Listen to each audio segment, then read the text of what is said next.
All right, we're going back on the record on case CR 22-21-1624, State of Idaho versus Lori Vallow. This is the continuation of the state's case in chief during this jury trial. The court would note the prosecution's present, the defense is present as well through counsel, as well as the defendant is present here for court. We're continuing. We left off on Friday with direct examination, I believe, of Detective Stubbs. Is the state going to be ready to proceed with continuing examination of the detective? Yes, Your Honor. All right. Is the defense ready to proceed this morning? We are, Your Honor. All right. The court's been advised also that all the jurors are present and accounted for and have signed their juror affirmations this morning. So we'll go ahead and have the jurors brought in and continue with the state's case in chief.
All right, please.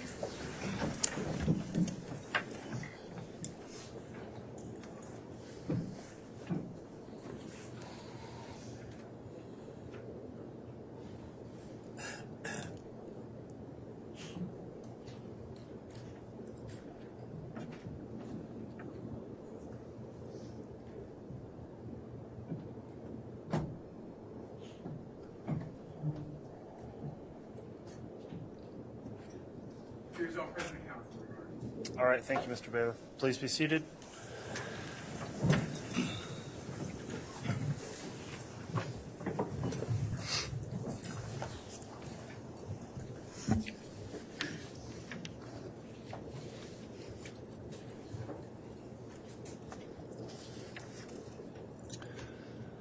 All right, ladies and gentlemen of the jury, welcome back this Monday morning. Thank you again for your continued service. Thank you for continuing to follow the court's admonishment. I've been notified you've all signed your acknowledgement of following the admonishment, so the court and the parties very much appreciate your service.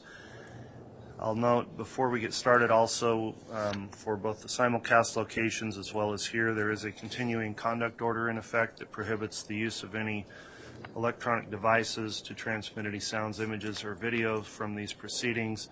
Also in this courtroom, any electronic devices such as cell phones need to be on silent mode and will be taken if they make noise during the proceedings.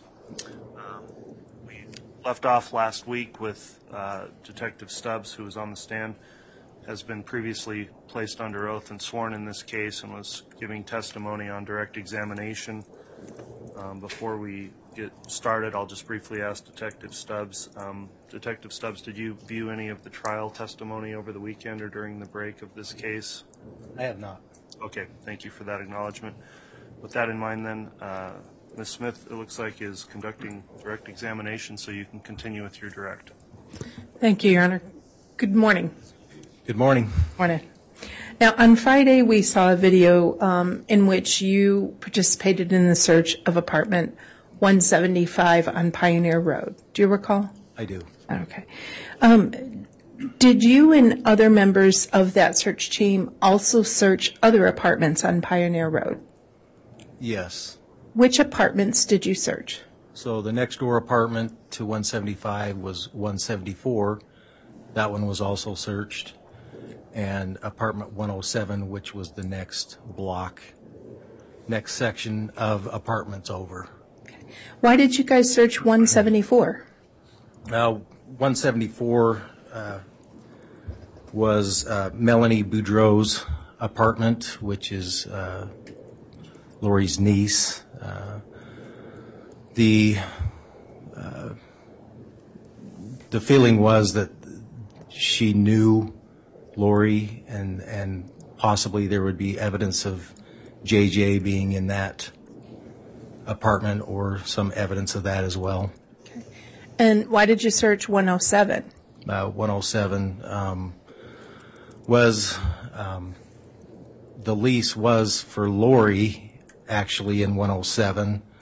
However, she was living in 175, so that again, where her name was on it, we felt like we needed to look at that apartment as well. You said she was living in 175, but whose name was on the lease in 175? That would be Alex Cox.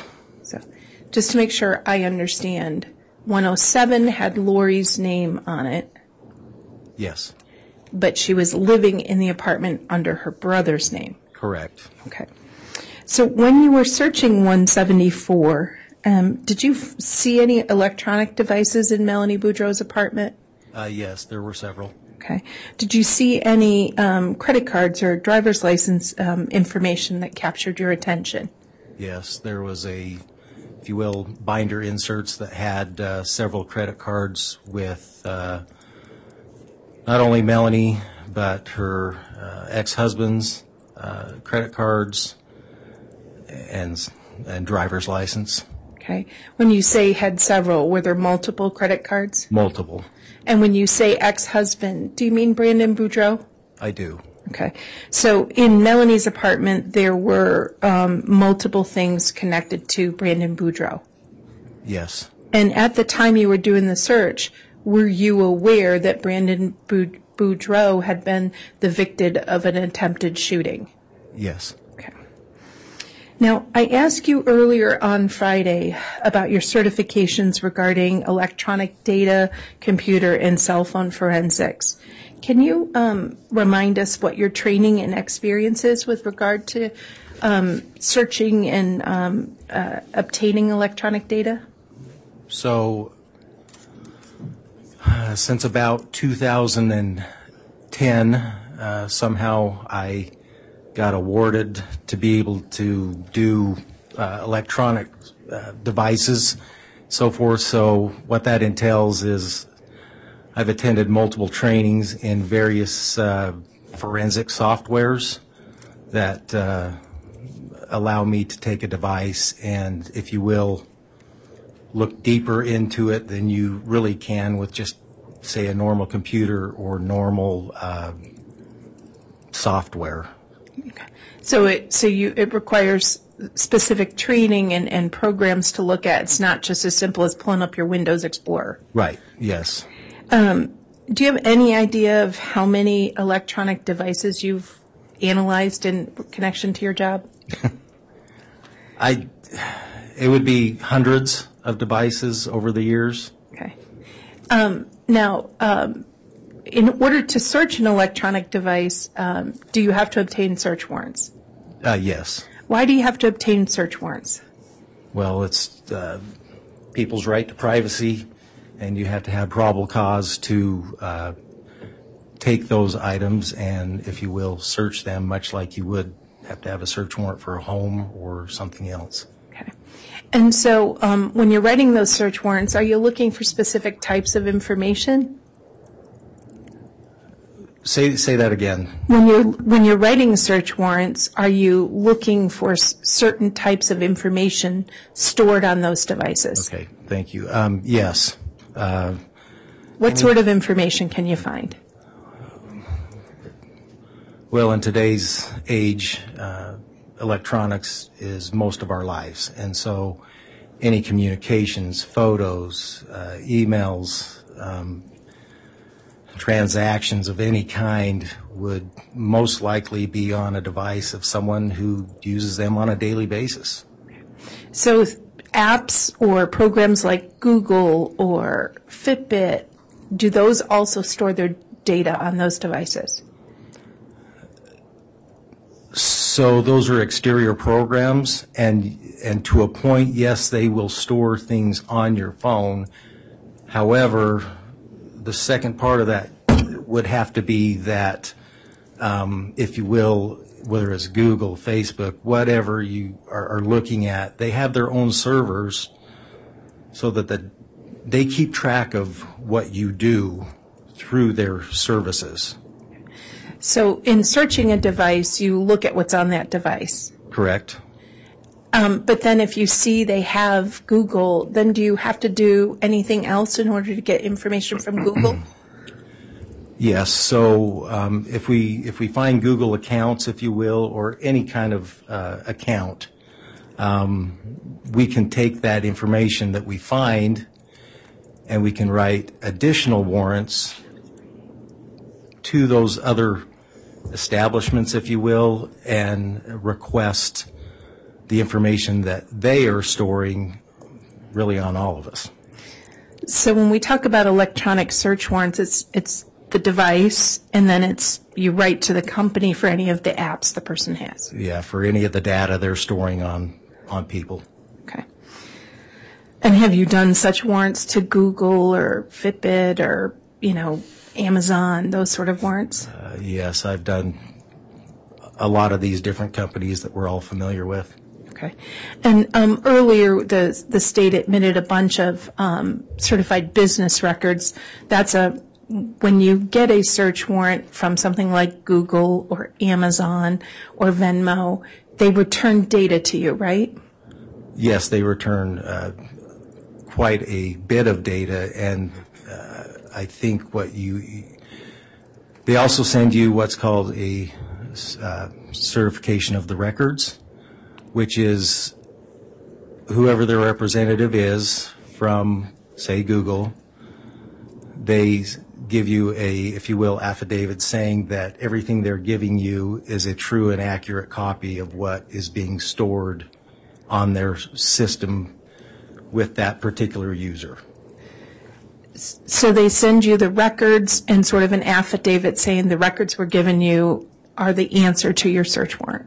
Yes, and that they're true and accurate from what they have. Okay. And so when you ask for that information, do they only give you part of the records, or do they give you what you ask for in your search warrant? So most generally, it is what you have asked for in your warrant that they'll give you. So in connection into the investigation to what happened to either Tylee, JJ, or Tammy, did you prepare any such electronic search warrants? Yes, several. Okay. How many? Probably 20 to 21. Okay. In anticipation of your testimony, did you prepare a summary list of those search warrants to help you explain the search warrants you obtained to the jury and to talk about their results? Yes. Okay. And I'd ask that the witness be shown State's Exhibit 296, previously given to the court and defense counsel. Very well. I'd like to see it.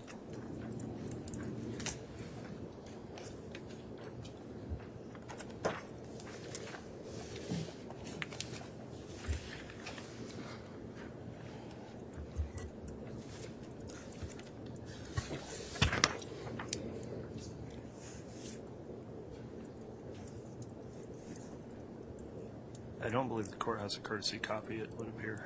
Oh, I'm sorry, Your Honor. It was...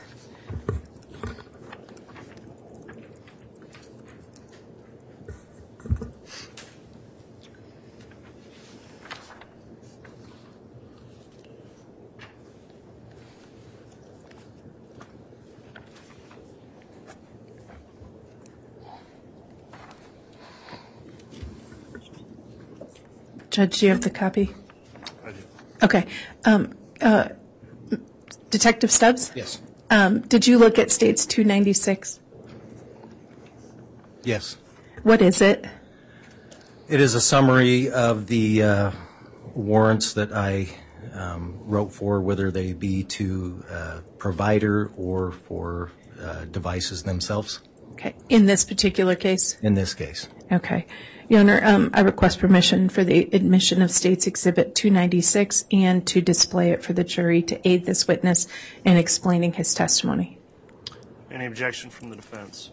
May I voir dire native objection? Yes. Detective, you just testified earlier. The state asked you how many search warrants you did. This is a cumulative list of every search warrant that you did for those electronic devices? I believe so. Okay.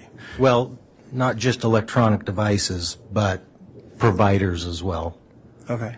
You indicated that you did either 20 or 21. Is that correct? Something like that, yeah. Okay. How many warrants are on this list?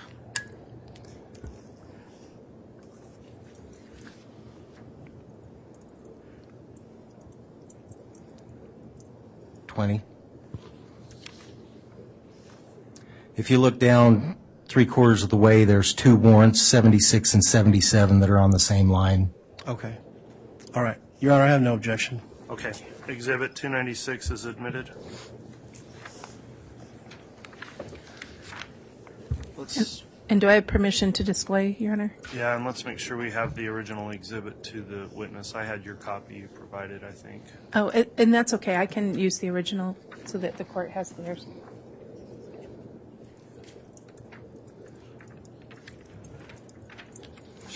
All right, let's just make sure the witness gets that original so it's marked and goes into the record.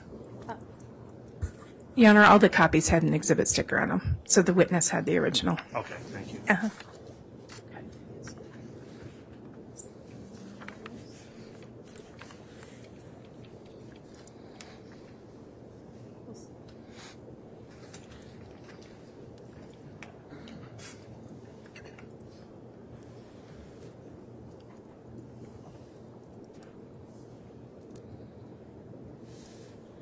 Can you see that?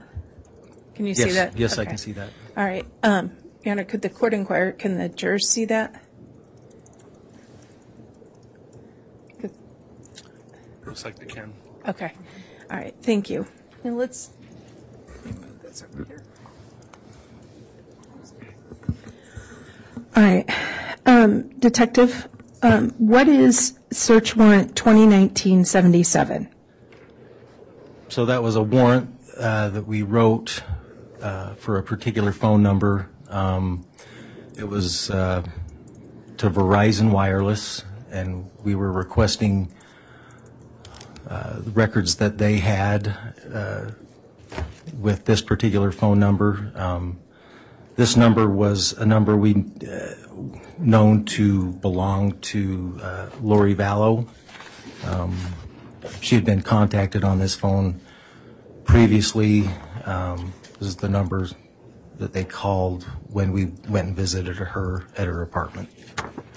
And what about search warrant 2019-86?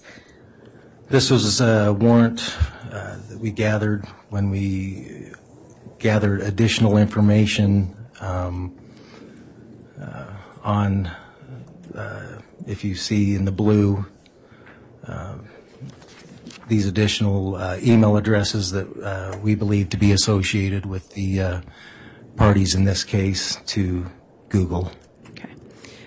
We'll come back to that one because there were multiple email addresses served on the request for Google, right? Right. Okay. But Google issued a return and provided you a lot of data. Mass amount of data, yes. Okay. And did you review that data? Parts of it, yes. Okay. And then was all of that data also supplied to other analysts and investigators on this case? Yes, because of the size of the data that they gave us. If you will, we distributed it between myself and other investigators in this case. Okay. And so that is also reflected, Your Honor, in the certified business record that's been previously admitted as State's Exhibit 107, and just for the court's reference. Now, what's the next search warrant? 2020-07? Correct. Did I read that right? What was that for? So this was, again, to Verizon due to a search warrant that other officers had obtained for a P.O. box in a neighboring city, Sugar City, if you will. There was a bill found in some of that mail. There was a Verizon bill with, as you can see, the account number on here.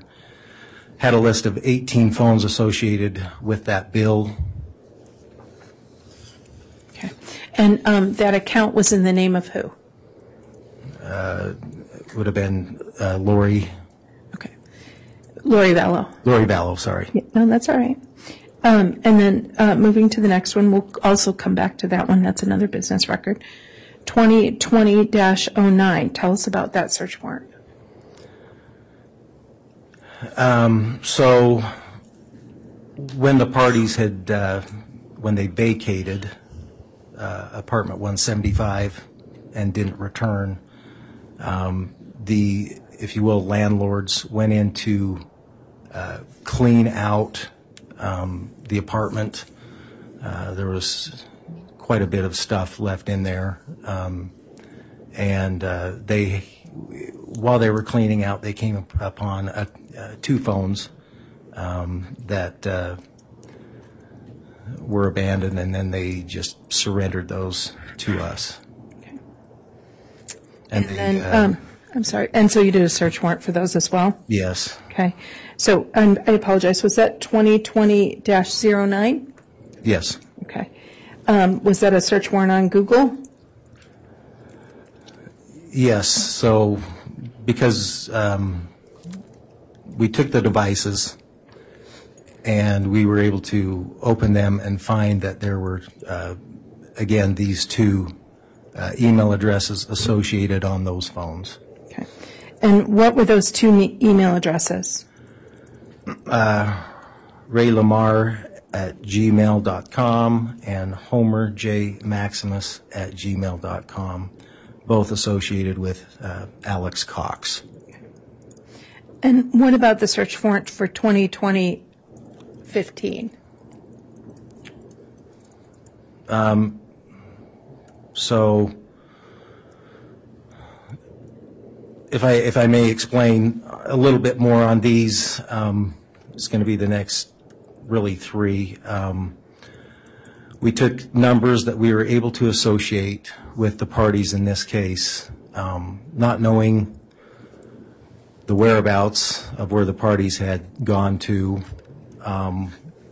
We took these numbers and we requested a pen, tap, and trace on these, which would allow us to try and locate the phones in live time, so we could find out basically where these phones were, if they were on and active, to try and track down where the parties were. And these are various known numbers of which parties? This would be Lori Vallow, Alex Cox, Chad Daybell, Tylee Ryan. And you said it's the next three, so that would be 2015, 2020-20, and 2020-21? Right, and you'll notice some of those numbers are associated with one particular carrier being Verizon, another carrier being T-Mobile. The reason for this is you have to apply, if you will, to each of the carriers for that. I will point out, if you look on 2015, I made a note here that there was a typo on 9347 in the 15 warrant. Those numbers got switched, therefore we wrote a new warrant for that single number to Verizon, switching the numbers as they should be back to 7-4. Okay. So if there's a typo in the warrant, you have to resubmit it. Yeah, the carrier will say we don't recognize that number, and so when we saw that and they had told us that they don't recognize the number, we revisited it and found that we had switched those two numbers on the warrant. Okay. And did that tap and trace yield any results? In part, yes. Some of the phones were not active at that time, but yes, we did get some locations. Okay. And did that, what locations did you get in general? Basically, it led us to locating the devices in, if you will, Kauai, Hawaii. Okay. Whose devices were located in Kauai, Hawaii? The device that we knew belonged to Tylee Ryan and Chad and Lori. Now, moving on, let's talk about search warrant 2020-25. Okay. So these are 10 devices that, when the parties were located in Hawaii and they were talked to in Hawaii, these 10 devices under warrant were seized from the vehicle that they were occupying or using in Kauai. And so you wrote search warrants for those devices recovered in the car? Yes. Okay. And then what about 2020-30? That was another number that we asked for a pen, tap, and trace on. Whose number was that? I'm drawing a blank on whose that was. It was one of the parties involved. Okay. And then 2020-31? What's that one? Excuse me.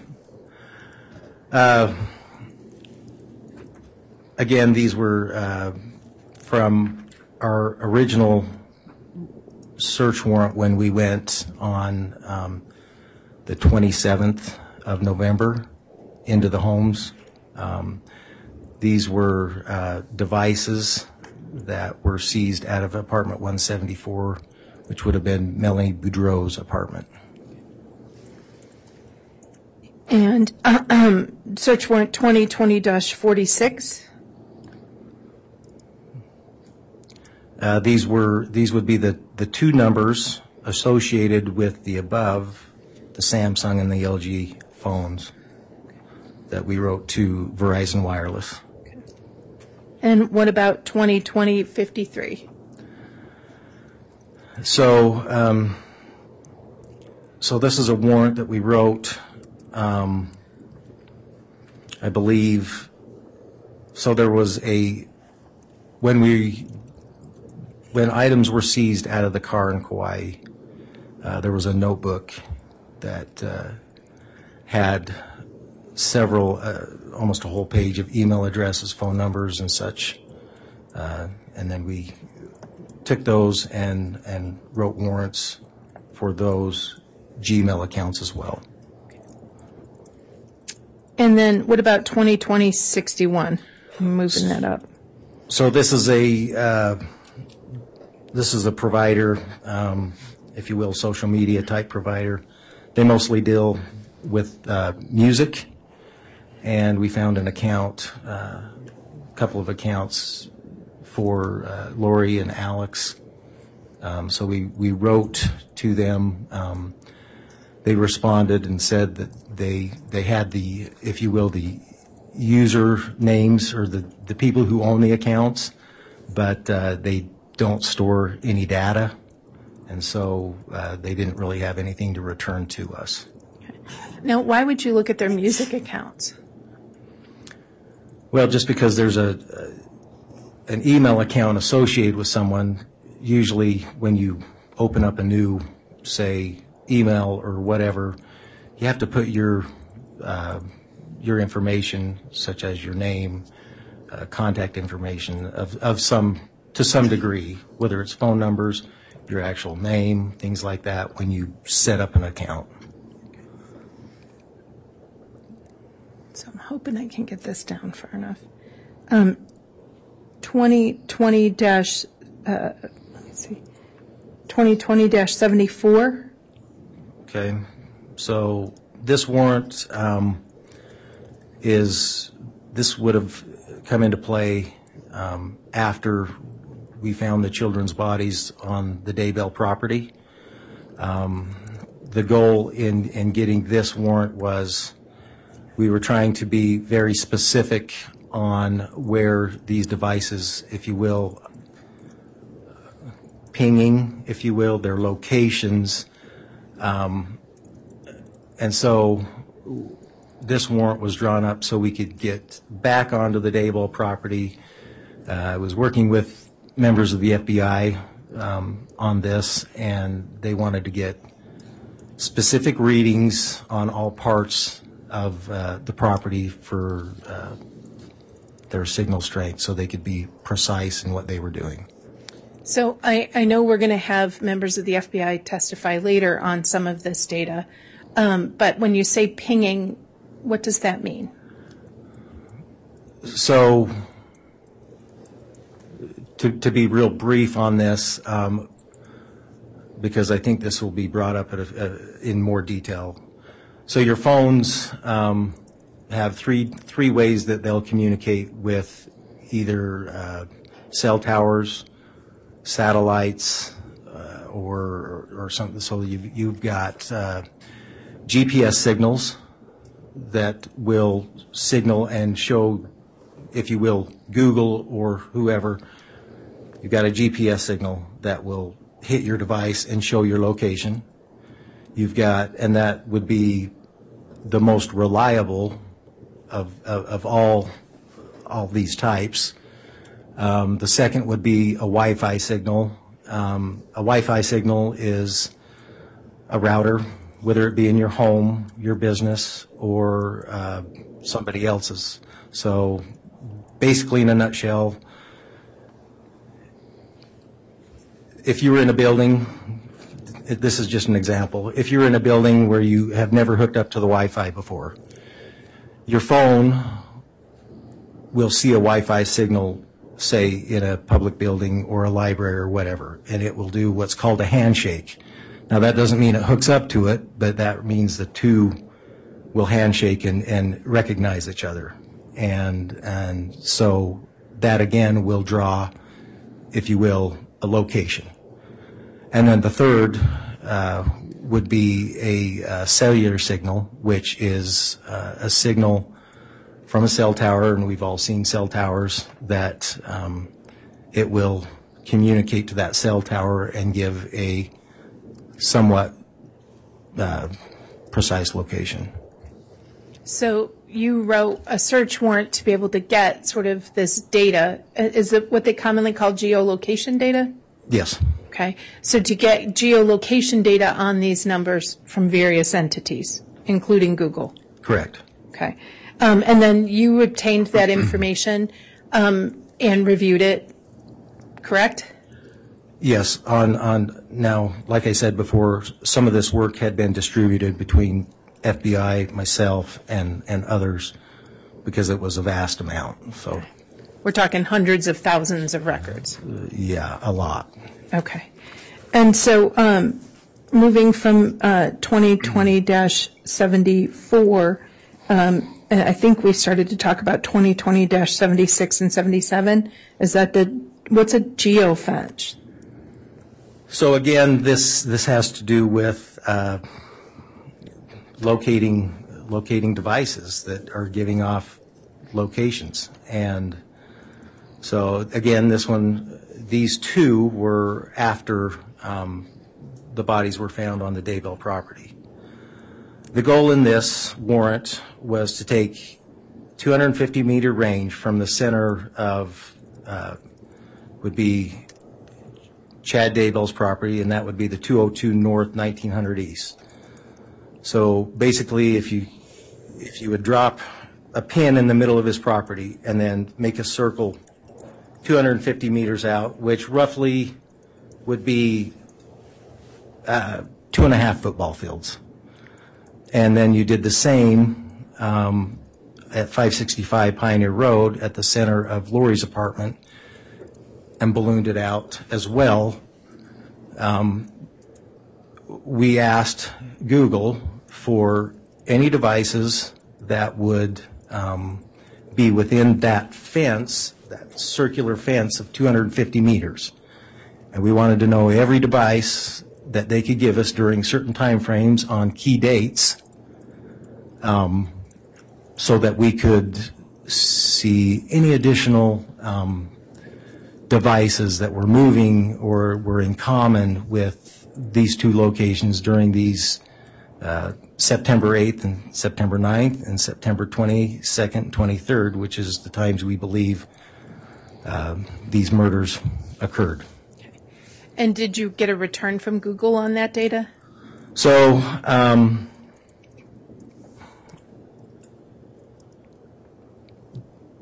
yes, we did get a return, which, as you can imagine, in a country setting there wouldn't be as many, but like in a city where people are driving up and down the roads all the time, it was a mass amount. Okay. Why did you do that? If you already had the geolocation data for Chad and Lori and Alex, why would you do the geofence? So to explain this, we wanted to make sure that we weren't leaving anybody out that may be involved in this. So our theory in this was to gather all information we could of anyone else that maybe we didn't know about that could be involved in this. And so this was a way of taking all these devices that would fall inside this fence and be common to all these areas and be able to see if there was anybody else that we needed to be looking at besides the parties that we've already mentioned. And did you find any? So we didn't. We never found anybody that would be in common with both locations on both dates for any extended amount of time. In fact, none of the other devices we saw, other than the device of Alex Cox, had common date, times, and so forth as his did. Okay. Hoping you can see this. I might do this. Sorry about that. Let's get to the bottom of the page. Make sure that's in focus. What about 2020-83? What is that search warrant? So because up higher there was the 20, you see in my notes there, 2020-53, we had, This one. hold on, you're making me dizzy. Sorry. So we had wrote for these particular Gmail accounts, like I said, that we had found in the binder, found in the car. We never got a response from them. For whatever reason, I don't know if it was during the time of COVID and things ran a lot slower then. Anyway, so we never got a response. So I rewrote. I'm moving it, so don't get Okay, dizzy. all right. There you go, warning. We rewrote for this the same thing because we never got a response. And this particular warrant for those Gmail accounts, they responded to. And you received that data as well? Yes. Okay. And did you share that data on all those Gmail accounts as well? Yes. Okay. Pretty much all the data that you've received for all of these search warrants were shared with multiple agencies and multiple investigators working on this. Yes. What about 2021-10? So, okay, to look at this one, and I hope I don't confuse people. When we wrote for that geofence warrant, for any devices that fall within that 250 meters, Google doesn't just return and say, okay, this device belongs to Jane Doe, this device John Doe. They don't tell you all the names and everything. So what they want you to do, they send you what it's called Google device IDs. And that is, if you will, a serial number associated with that account. So when they responded to the geofence warrant, they respond with a whole bunch of serial numbers of people. You don't know who these people are. What they would like you to do, because the data is so mass, is they want you to go through and map out the devices that came from that warrant first. Meaning, we take all the numbers and we put them in a system, and we eliminate any that had nothing to do with anything. They might have been cruising down the road and they pinged one time, and then the next time they're 200 yards further, and you can tell they're going down a road.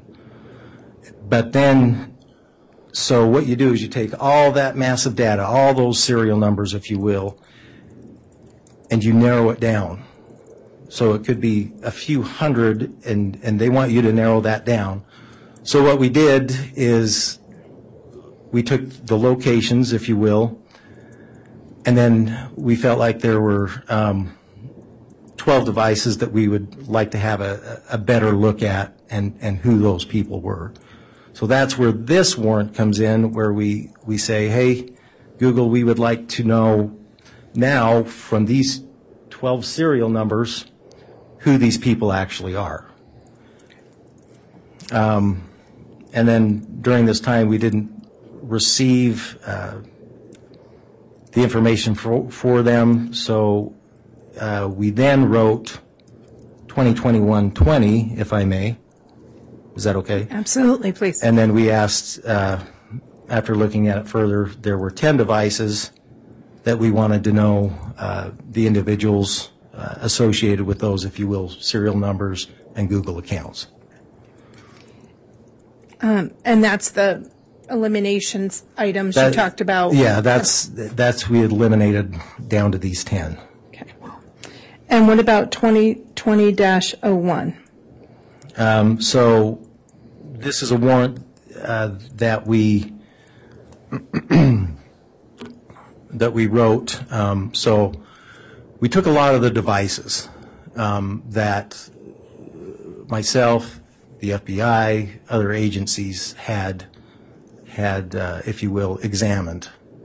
And we decided we would want independent expert to go through some of these devices. And so we got with this Glenn Baird, and He's out of Pittsburgh, Pennsylvania. And this is a warrant that we wrote for those devices to take these physical devices to him to have him analyze them as well.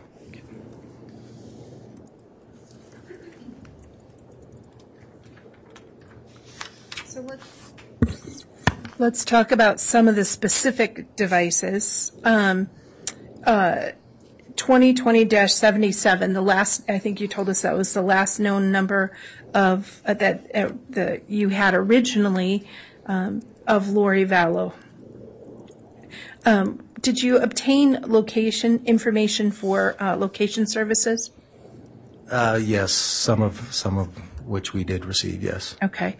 Why were you looking again for location services for Ms. Vallow in December of 2019?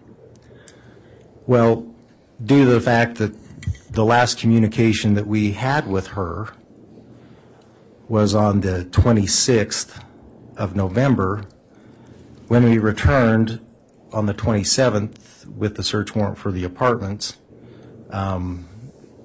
it appeared to me that, if you remember the video, that everything in the home was pretty much in place. However, the clothes and stuff were missing in it, and they had left, if you will, in haste, it appeared to me. We had reached out to try and get a hold of Lori Vallow, Chad Daybell, Alex Cox, and were unsuccessful. And so, the next thing for us to want to do is try and find out where they went. And were you able to get information at that point on that search warrant in December of 2019?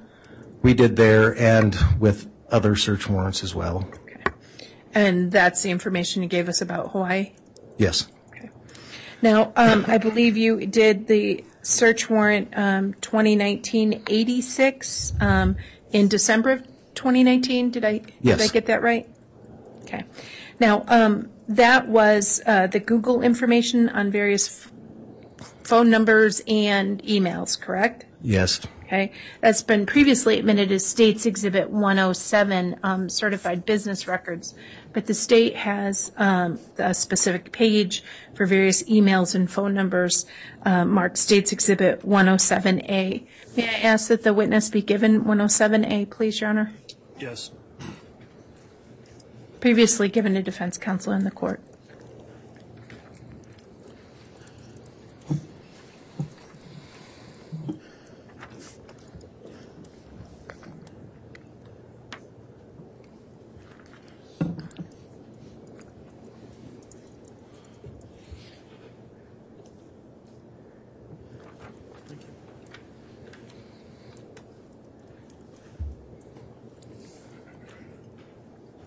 Thank you. Sergeant, do you recognize 107A? I do. What is it? It was an attachment to the warrant 2019-86. It was, it's been remarked now, but it was in that warrant as an attachment. Okay. And it was served on Google and as part of their records? Yes. Okay. It was a document that you had originally prepared and given to Google. Is that correct? Yes, myself and the FBI had prepared this. Okay. Your Honor, I'd request permission to admit States 107A and display it and publish it for the jury. All right, I'm just checking. Those were You given indicated it was previously admitted, and now you're moving to admit. Oh, I'm sorry. You know what, Your Honor, we have been doing it. We did the entire 107. This is the subpage of 107A. Okay. So if I don't need to admit and I can just publish, that's fine. I think the records are indicated that it was previously admitted. Great. Well, it's double admitted then, I guess. Sorry, Judge. Thank you.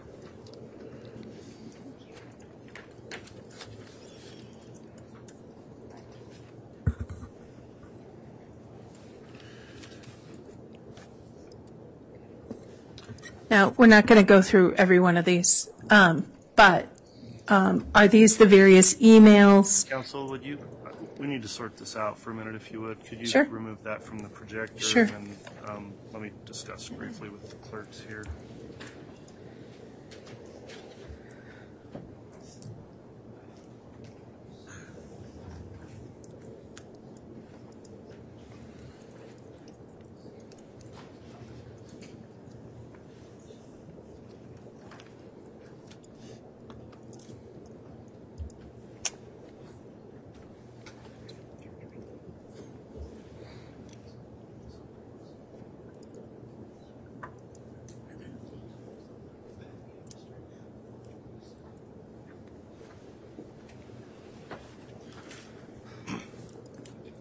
All right, Ms. Smith, let's have a quick sidebar with counsel just to discuss the management of exhibits.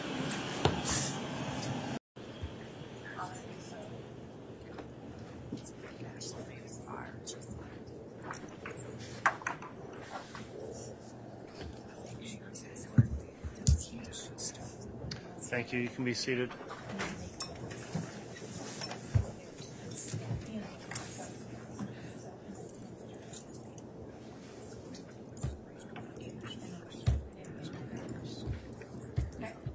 We'll take a quick break. All right, ladies and gentlemen, we're going to take an impromptu morning break here. We had a juror that needed a break for a moment, and we need to sort out the exhibits. So we'll go ahead and have I don't know if this will be we might take another recess a little later, but we'll take a quick recess now with those circumstances to follow up on the exhibits and also allow the juror to be accommodated. So we'll be on a break.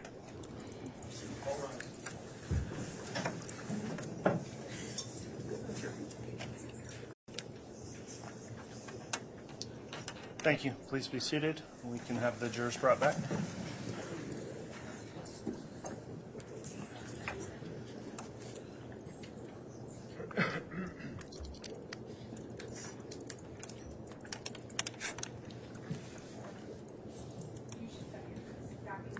There's just. I do have it now. Thank you, Counselor.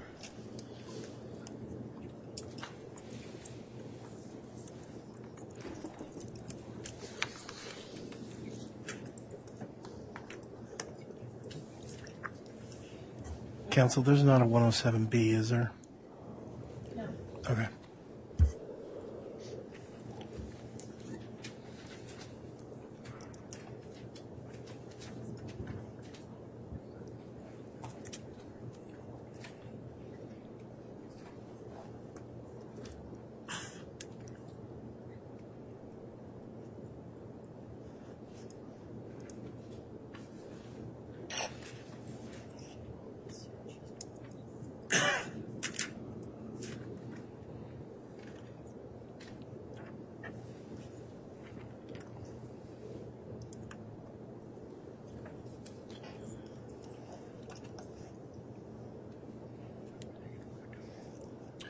Just while we're waiting, Ms. Smith, on those exhibits, so we went through the list of what was admitted, a substantial list last week, and where there are any sub-exhibits on any of those numbers, that's where it's probably worth checking with the clerk. Yeah, the next one is 127A, and then there won't be sub-exhibits for any of the others. Okay. And you should have that courtesy copy up there. I do. Okay. Thanks.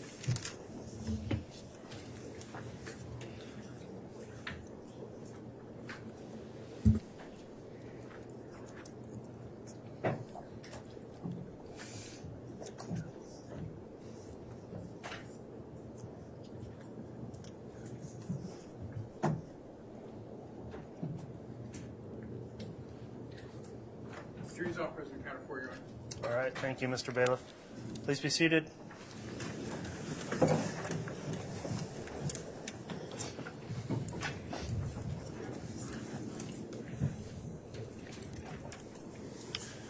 All right, Ms. Smith, you can continue with your examination.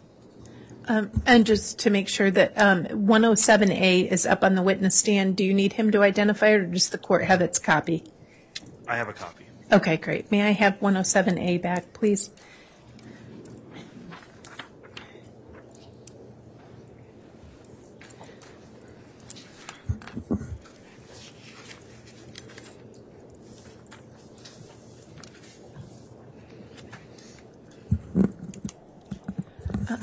Sergeant, I know you said earlier before the break, I'll get it focused and quit moving it on you. Okay. What is this again, just so the record's clear for the jurors? So when I wrote the warrant, this was an attachment, if you will, to that original warrant of names, numbers, email addresses and stuff, things that we were able to associate with people who were involved with Lori. Okay. And then you put this in, and it ended up as part of the Google records, and then they gave you a return on the records they have associated with all of this. Correct. Okay. There's some highlights on this sheet. Why are those highlighted? Well, partly because if you look on the right, Melanie Boudreau, Alex Cox, Lori Vallow with 2, Tylee Ryan with 2 different numbers, and then at the lower, these as our investigation continued, there were some phones that we continued to come up that somehow, well, not somehow, but came in association with other numbers and other email accounts. So some of these, for lack of a better word, we attributed to calling burner phones. Okay. What's a burner phone? Well, it's a phone that you can go to, say, Walmart, Target, whatever, and it's like a pay phone. You just pay as you go type phone, and sometimes it's really limited in use. It's if you will, in drug work, it's a common phone that is used by people distributing illegal drugs, so they can't have their number changed or number tracked and so forth. So we call them burner or drop phones. Okay. And so some of the numbers on this list that Google returned documents on were things that law enforcement calls a burner phone, but it had attributed to either Chad or Lori or Melanie Boudreau or Alex Cox. Yeah, a lot of times when people get these types of phones, they still will access, say, Google accounts or other things that. So these companies keep track, and if you use a device and you log on to, say, one of your common accounts or whatever, they'll associate all of it together, and so they kind of keep a web of everything, so they can associate what you're using and connect it. Whether it's a computer, a cell phone, a tablet, they'll connect it all. So each new device, regardless of what phone number it is, if you log into your Google account or you log into your Outlook account, gets associated at Outlook or at Google, even though the phone number is different. Yes, it'll connect. Okay. And so this request that was served on, this was the Google list, one of the Google list. All these numbers were numbers that you requested and had associated with some of the people involved in this case and got returns from and data from Google. That's correct. All right.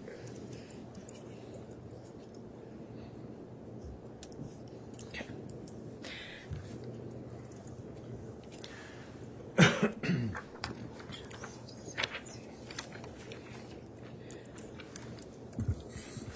Now, on that list, there was, let me put that back up there, I changed my mind.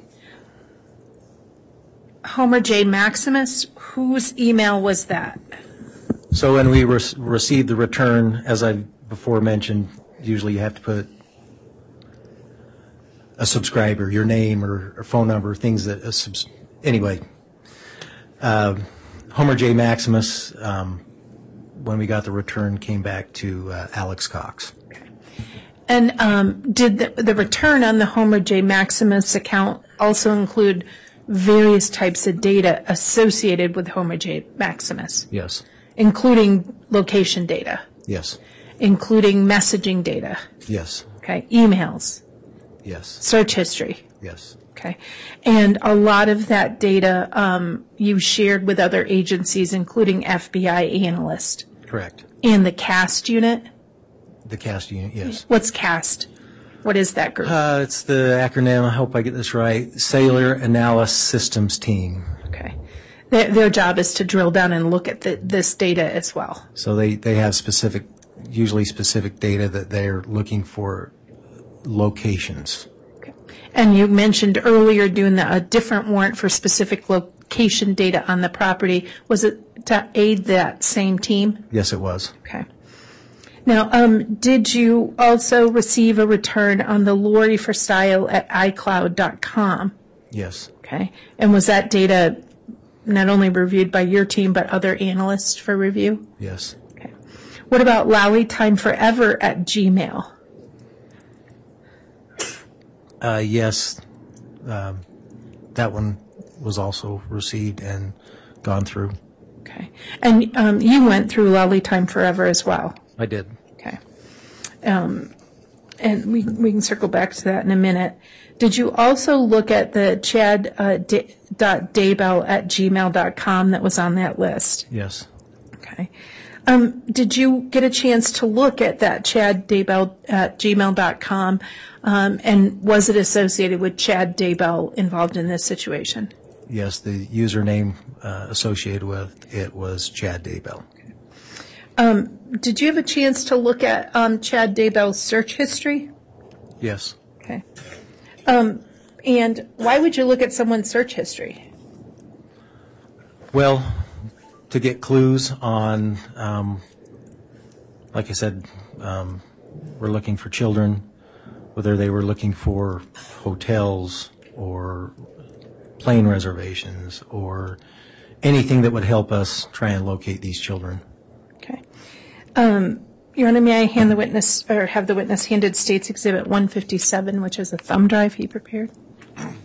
Yes.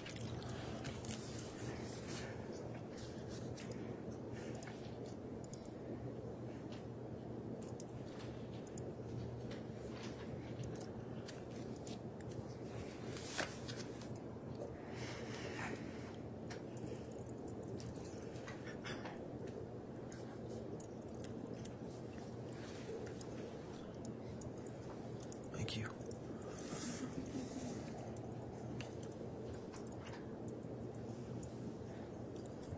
Did you get a chance to look at that, Sergeant? I have. Okay. What is it?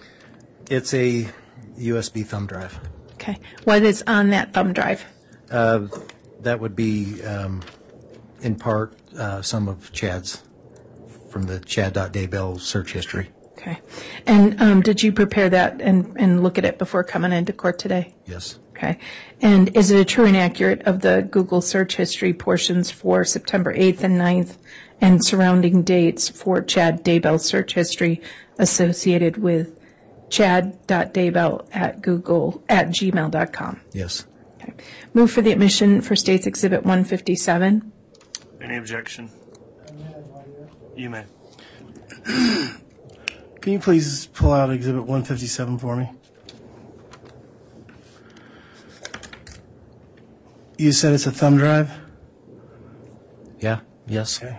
And how is it that you identify that thumb drive as the thumb drive that is what it purports to be? Because prior to coming in here, I viewed this thumb drive. And then what happened to the envelope in the thumb drive? What happened to the envelope in the thumb drive? Where did you give it back to somebody? Yes. Who'd you give it to? I gave it back to the prosecution. All right. And did you put your name on the thumb drive to make sure that was the same thumb drive that was given to you? No. I mean, it's a white thumb drive, right? Correct. How is it that you're positive that this is the white thumb drive that you had? Well, the writing appears to be the same as on State's Exhibit 157. The writing appears to be the same? The number 157 on the exhibit appears to be the same as what I looked at earlier. You took specific notice of how the handwriting was on 157 when you looked at the thumb drive? Well, it appears to be the same. The same as what? The same lettering, the same numbers. 157? Correct. Okay. And that's how you're identifying that as being the specific thumb drive that you reviewed? That's correct. Okay. And you don't know if it's been altered or changed since the time that you viewed what you believe to be is Exhibit 157? I haven't viewed it since I viewed it downstairs. All right. And I'm going to object based on the fact that I don't think that he has personal knowledge of what is actually on this drive. May I ask a quick question, Your Honor? You may. You had previously prepared that for another proceeding, correct? Correct. And in that previous proceeding, it had a State's Exhibit number 80 on it, didn't Correct. it? Yep. Okay. Can you see the previous exhibit sticker sticking underneath of it? I can. And does that say Exhibit 80 on that as well? Yes. And we just put a new exhibit sticker on top of it for this trial. That's right. Move for the admission of State's Exhibit 157. All right. Well, on this exhibit, on this particular exhibit, the thumb drive contains information which the detective has laid a foundation for, and through previously admitted other documents would be able to be part of the evidence of the case. So I wouldn't sustain an objection there.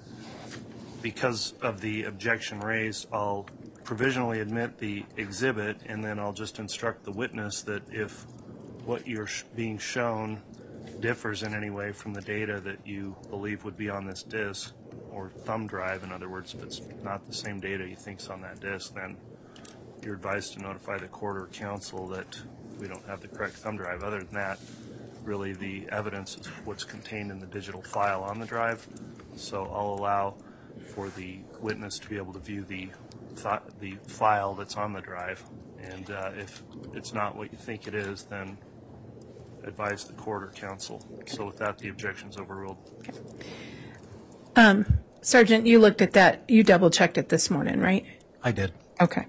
And it's part of the Google records that have previously been admitted in State's Exhibit 107? Yes. All right. So just to talk to us about it, did you look at Chad Daybell's search history for the date of September 8th of 2019? Yes, I did. Why'd you do that? Well, it was around the time that at least Tyler Ryan had gone missing, and so we were looking around those specific dates to see if we could find any clues as to what help us locate the children. Okay. And what did you find when you looked at his search history? One thing that I found was that on the 8th, in the afternoon hours, the user of this account, the owner of the account was Chad Daybell. The user of this account looked up what the wind direction was going to be for the next day. And the next day would be September 9th of 2019? That's correct. Okay. Did that have any significance to you as an investigator? It did, because of other things that I had learned, and that is the day that Chad Daybell had said he was going to burn limbs and killed a raccoon in his yard. Okay. And he did a wind search on September 8th. That's right. And the wind search reflected the wind was going to be south-southwest. Now, let's talk about the search warrant you did on January 15th for the Verizon numbers accounts for that you received for Lori and Charles Vallow. Let me, up on your witness stand, I think we did that at the break, is State's Exhibit 127A. Do you recognize that? I do. What is it? This would be the bill that was taken from the P.O. box in Sugar City, containing various numbers, mostly all family members of the Vallow and Cox family. Okay. And that exhibit was attached to your the subpoena you served on Verizon? Yes. Or the grand jury search warrant you returned on, the search warrant you returned on Verizon? Yes, it was an attachment. Okay. And then it came back with their records? Yes. All right. I'd like to display State's Exhibit 127A, which has been admitted as part of 127, Your Honor. All right, before we do that, Ms. Smith, have you moved on from Exhibit 157? Yes, at this Okay. point, yes. As I understand, the objection that was made in my ruling was dependent on him confirming, on your witness confirming that the file was the same, so I still haven't admitted 157 pending an observation by the witness that in fact the file is correct based on the objection raised. So if you want to- And I took that from the court that we would have him look at that at the break. I didn't think you wanted him to do it in the courtroom. We certainly can, because he's got to plug it into a laptop, and so I assumed that would happen at a break. I can certainly have him stop and do it now if you'd like. with your laptop there, is he able to just view and confirm that in fact the file is correct? Sure. Why Sure. don't we just take a moment if you can do that, and I'll allow you to approach with your laptop. Thank you. May I approach as well, Judge? You may. Yes, Mr. Thomas.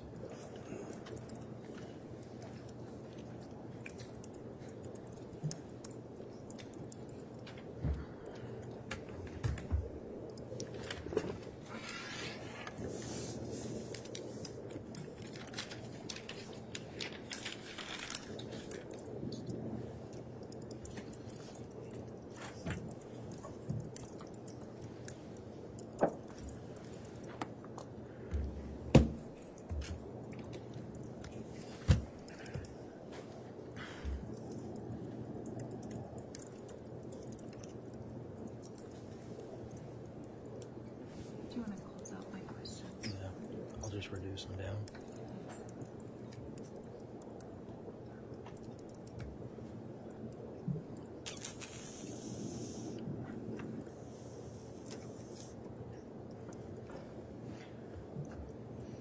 I'll just watch you if you want to. Well, it just usually comes up on that. No, I have that shut down. Oh, okay. Here. I'll put it on the record in a second. So no.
Looks like there's two separate files. If you go to the next one, those are two separate files.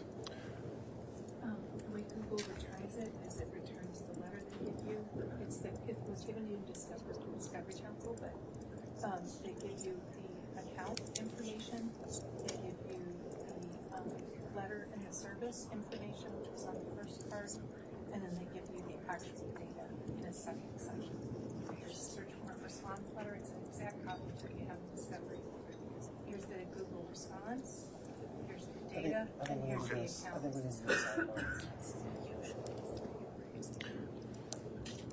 Is that Well, in lieu of a sidebar, let's go ahead and go back on the record, and you can lodge your objection if there is one, Mr. Thomas.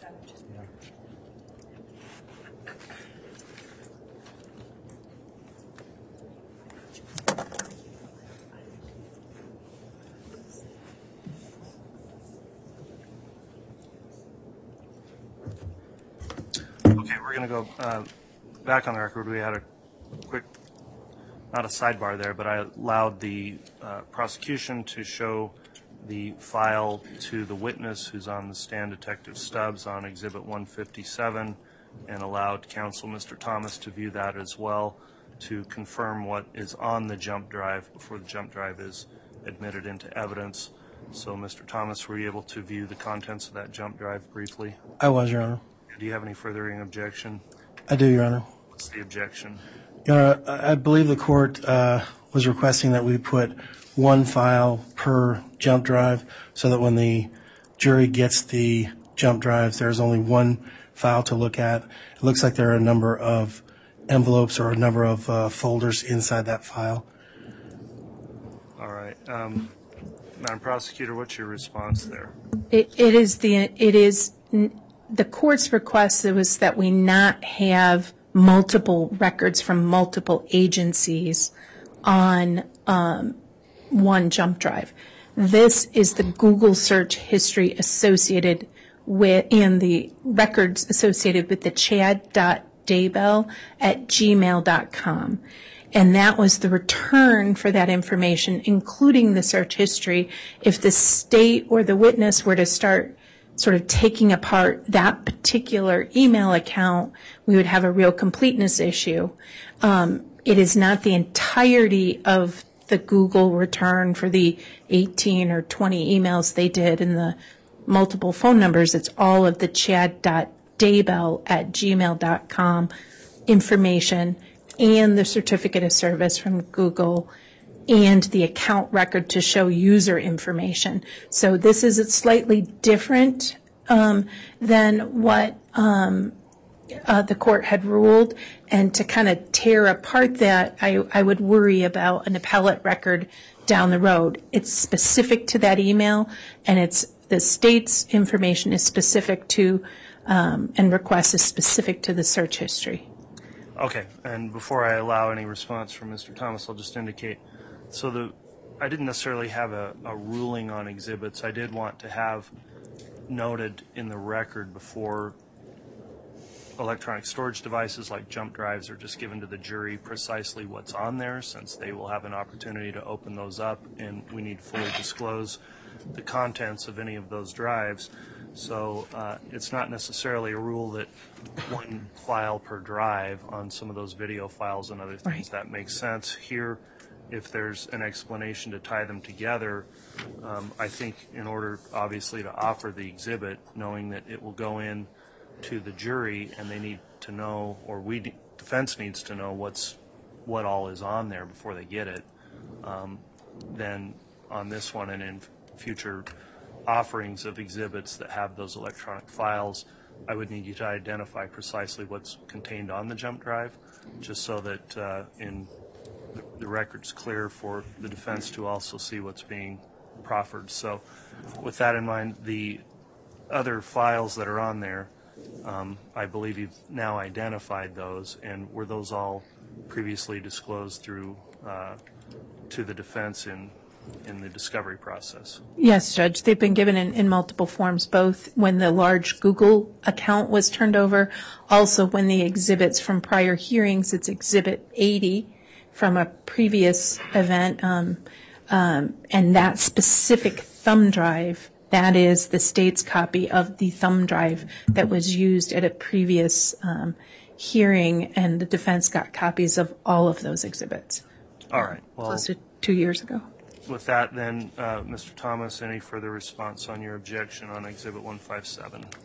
No, Your Honor. If the court's satisfied that the jury is going to get the appropriate information, then I'm satisfied as well. All right. Thank you, Mr. Thomas. So with that, then, Exhibit 157 is admitted. And then, again, if we have data stored on these drives, Ms. Smith or any of the other prosecutors, please just make sure we identify what's on those drives as they get offered. Yes. All right. Thank you. And just as a quick clarification, the state had asked the witness that it's the information associated with the chad.gmail.com. You want more detail than that. I just want to make sure we do it the way you want.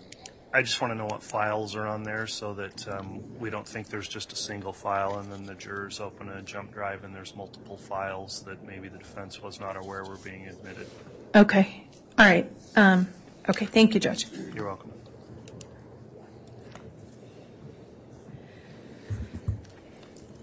So moving on to State's Exhibit 127, the Verizon account. Have you had a chance to look at State's Exhibit 127A? I have. Okay. And is that a true and accurate listing of the items that you had sent to Verizon, including phone numbers that you requested records for? Yes. Permission to display State's Exhibit 127A, Your Honor? Any objection? No objection, Judge. All right, Exhibit 127A can be published.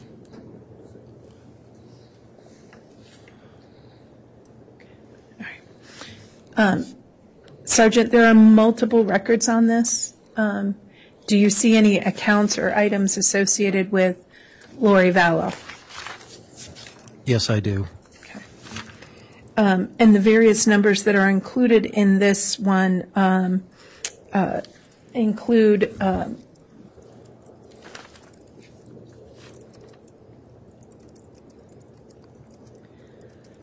multiple phone numbers for Lori Vallow, correct? Correct. And multiple phone numbers for who else? There were multiple phone numbers for Charles Vallow as well. Okay. And when we received the return on those search warrants, did we receive the information and data associated with those phone numbers? Yes.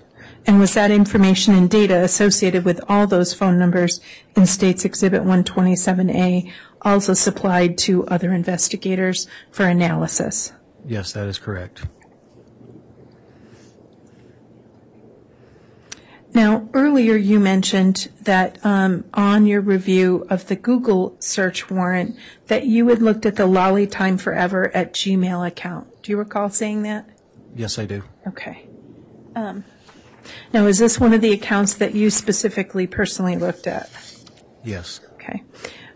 Did you find anything of note in this investigation?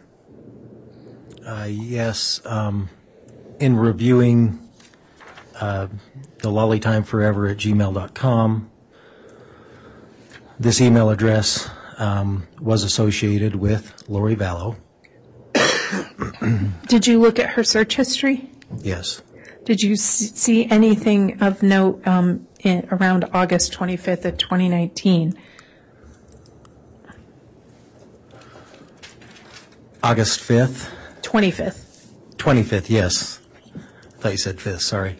August 25th, 2019, the user of this account looked for malachite wedding rings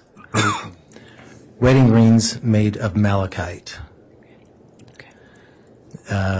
Also went to a website where the user of this account ordered an 11.5 size ring and a 4.25 malachite ring for I think the total was $808 and some change. Now, why did this catch your attention? Well, it caught my attention. Number one, Charles had died in July. We had information that Chad and Lori were seeing each other, but yet Chad was still married to his wife Tammy at that time. So we were thinking it was kind of odd for them to be looking, or for her to be looking at wedding rings at that time. And I may have missed it, so forgive me. Did the warrant return any names as the account owner or the account holder? Yes, the account holder was Lori Vallow. Okay. And so you saw that search. Did you see any searches in that search history associated with Lori Vallow at the beginning of September that were of interest to you? So there were two searches that got my attention in September. The first would have been on the 20th. where the user of the account looked up the definition of possessed. Okay. And you said there were two. What was the other search? The other one would have been on the 30th, where the user of the account searched for how to remove the rear seat of my Jeep Wrangler, and then that person accessed a YouTube video and to watch how to remove the seat of the said Jeep. Okay. And that was on, you said September 30th of 2019? Yes. Why did that catch your attention?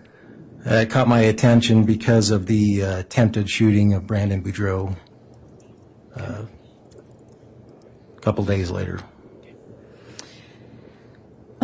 Did you find any searches in October of interest? Yes. October 22nd, the user of this account looked for wedding dresses in Kauai, Hawaii. Why did this catch your attention? Due to the fact that we knew Chad and Lori had been involved at this point, what also caught my attention was this was being looked at the same day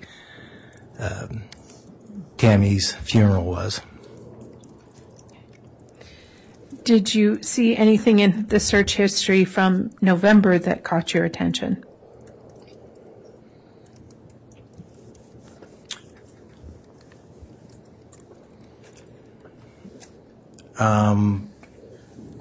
I'm not sure on this particular. Okay. Did you look at any of the account history and search information related to any potential travel plans? Well, there were multiple travel plans. Were there any specific travel plans that caught your attention? Travel to and from Hawaii. Different airlines. Okay. Any other travel within the United States that caught your attention? On November 5th. Okay. What was that? Sorry, I'm drawing a blank on that one. That's okay. Were there searches for any travel at or near on October 9th, 2019?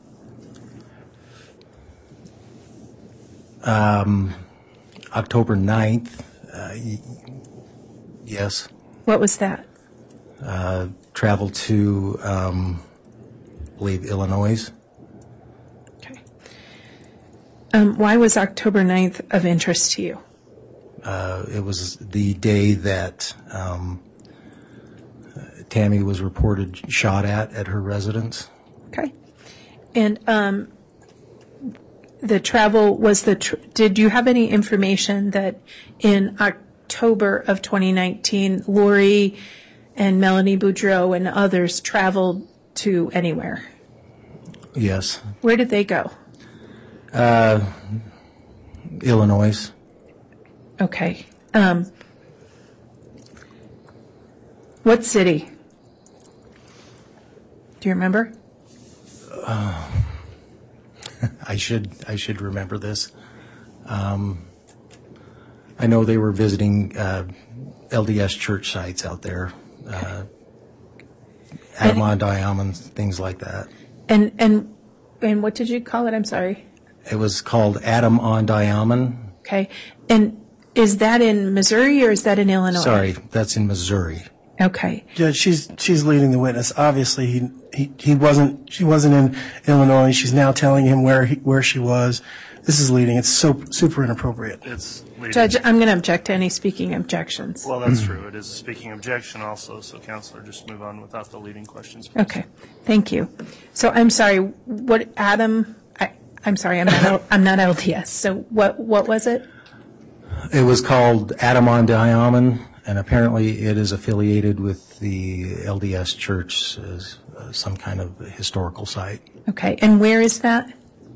That is in Missouri. Okay. And do you have information that Lori Vallow went there?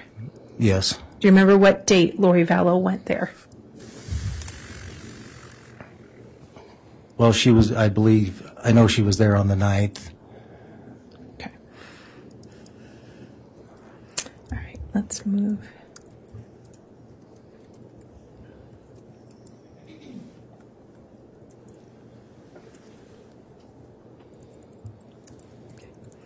Now, did you also turn over the location data records for both Chad Daybell, Lori Vallow, and Alex Cox to the CAST unit? Are we referring to these particular dates, or? No, any dates. Okay, Generally, yes. I'm moving in. All the returns that I had were given to the CAST unit. Okay. So other than the electronic and data search warrants you did you participate in any other interviews or evidence gathering in this case? Could you maybe reformulate that question? Sure. Other than the electronic and data searches and search warrants you did you participate or did you do any other interviews or evidence gathering in this case? Yes. Okay.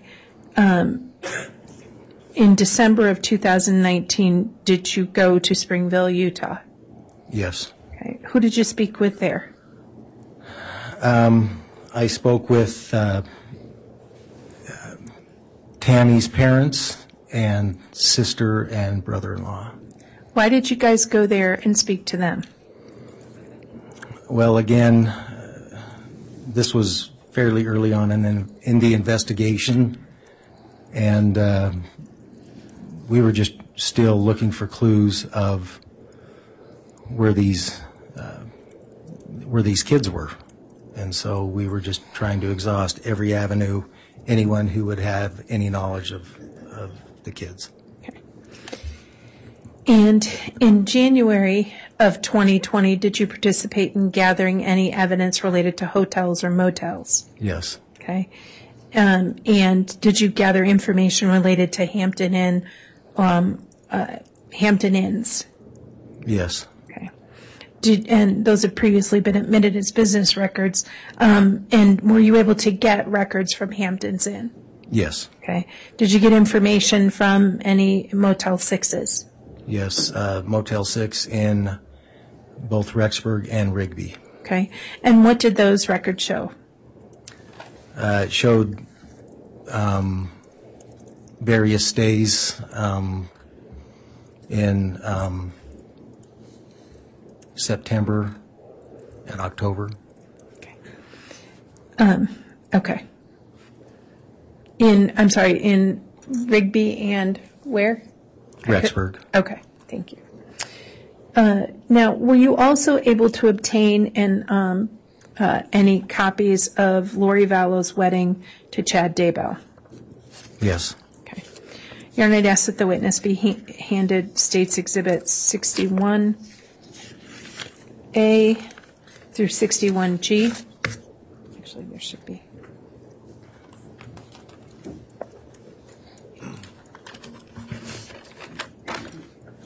I'm sorry, through 61H. Here you go.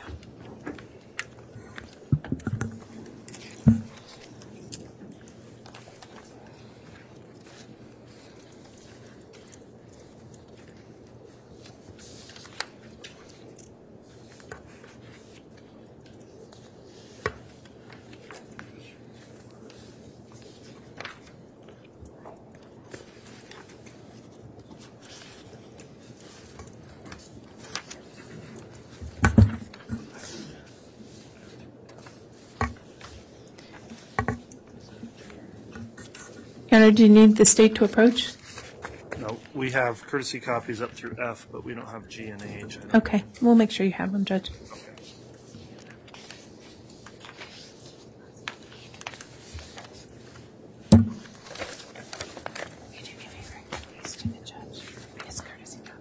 And they are courtesy copies. Thank you.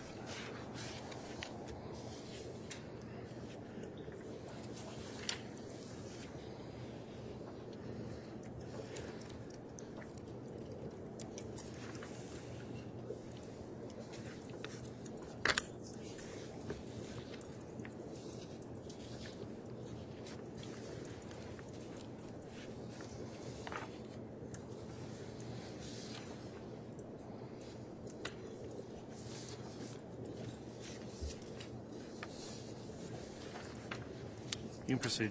Thank you, thank you, Judge. I just want to make sure you had them. Sergeant Stubbs, what are these? These are pictures, if you will, hard copy pictures of digital pictures taken off of a PNY USB flash drive. Okay. And these are specific pictures of what? Hawaii, the wedding of Lori and Chad. Okay. And do you know the date of that ceremony? Yes, What was the date of that ceremony? November 5th, 2019. Okay. And States Exhibit 61A through 61H, are each of those images true and accurate copies of the images of that wedding you found on a hard drive? Yes, I made these copies. Yes. Move for the admission of States Exhibit 61A to 61H and request permission to publish. Any objection? May I have one here? You may. All right. So it looks like 61 A and H, A through H, are photographs of Lori and Chad. Is that correct? A through H? Is that what you're believe. saying? Yeah. Yes. Okay. And how is it that you came in contact with these photographs? So these photographs were found on a flash drive that was seized at the time Lori and Chad were talked to in Hawaii from their vehicle. So it was seized from their vehicle. Correct. Okay. And you were there when they were seized? I was not. Okay. How did you come into contact with these? The digital evidence was packaged, chain of custody, and then returned to us in Rexburg. At that time, a warrant was written for the devices. Okay. And where is this chain of custody? Is it part of the, it's not part of these exhibits, right? No. Okay. So you're all objected. Well, you know what? I'm not going to object. Okay. Then Exhibit 61A through H Yes, Judge. are admitted, and they may be published if you'd like.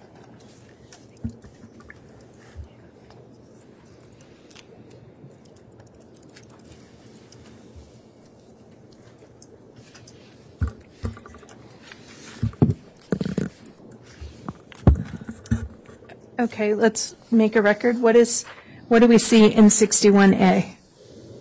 This would be Chad and Lori, November 5th, 2019, on the beach in Hawaii at their wedding ceremony.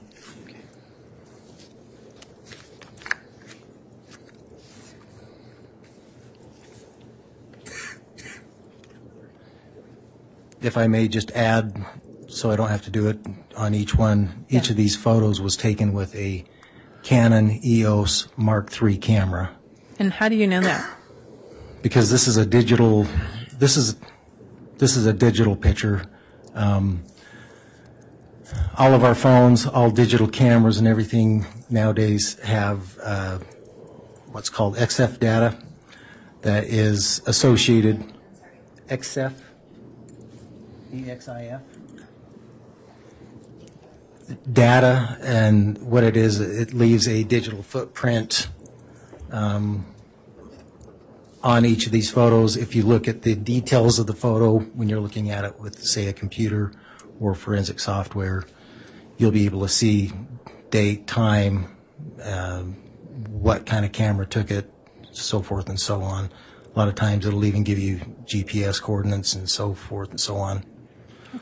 So on the images and that you saw the camera data associated with each of these on the device that you had a search warrant for? That's correct. Okay.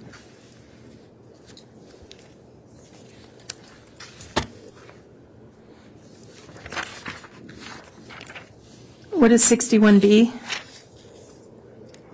This would appear to be Chad and Lori in Hawaii again. What I believe is standing in front of the Mormon LDS temple.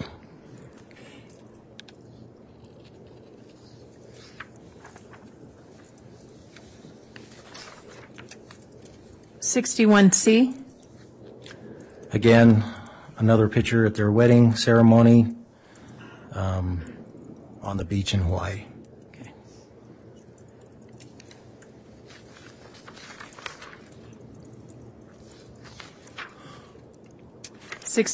D. This would be a picture of Chad and Lori's hands. They're both displaying wedding rings. It appears wedding rings made of or containing malachite stone. Why do you say that? Because of my earlier testimony where she, in August, was looking up wedding rings made of malachite. And malachite's a green stone? Correct.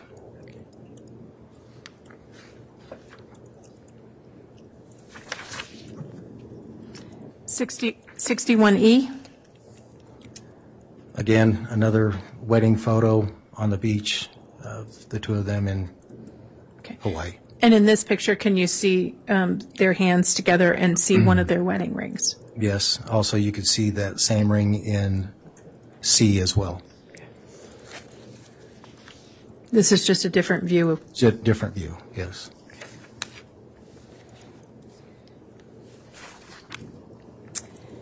F. Picture of their wedding ceremony along with the preacher who conducted the ceremony.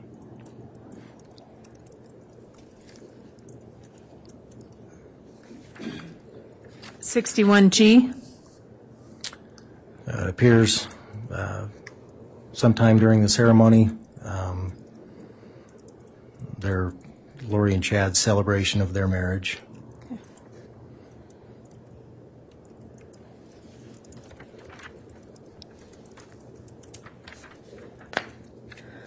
And 61H.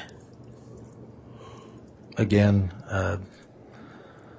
another photo sometime during their wedding ceremony of the two of them kissing on the beach.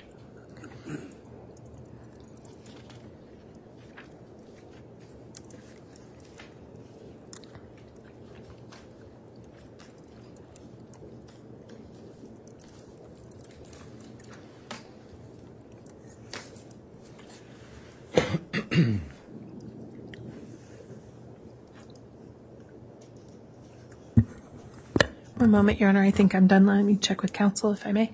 Very well.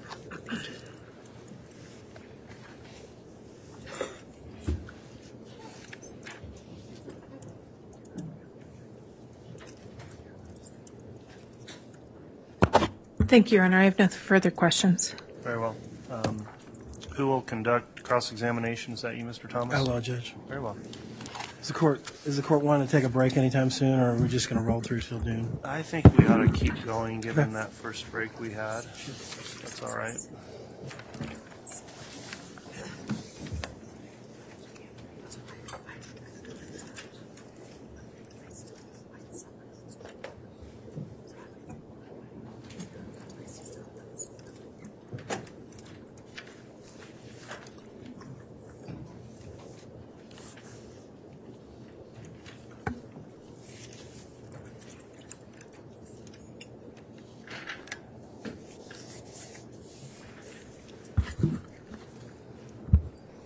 Morning, Detective.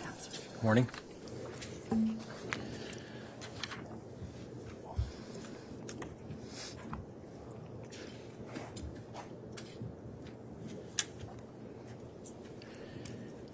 You indicated earlier today that you had multiple trainings in forensic software. Is that correct? That's correct. Can you go through that a little bit for me? When did you? I'm sorry. Go ahead if you want, but I'm going to try to narrow down the question a little bit. Okay, go ahead. Okay. So when did you start your training in forensics as a detective or as a patrolman, or how did that work? A detective. Okay. And when was that? Around 2010 when I started specifically going into computers. Okay. And that's when you started doing work as a detective in the, Rexburg isn't a huge city, so how much of this particular type of work is your detective work as far as what you do in Rexburg? So, correct me if I'm wrong, you're asking what percentage is devoted to this kind of work? Is that what you're saying? Probably a bad question. Yeah, that's exactly what I'm getting at. So I would say probably about 50% of my work is dedicated to this, if not slightly more. Oh, okay. And so I'm sure probably about 50% of your training is dedicated to this type of work? At least. Okay. And so let's just talk about in the last, say, year, what kind of training have you done as far as forensics goes? Taken a couple smaller online courses, some brief updates on software additions. Which ones? Would be Celebrite.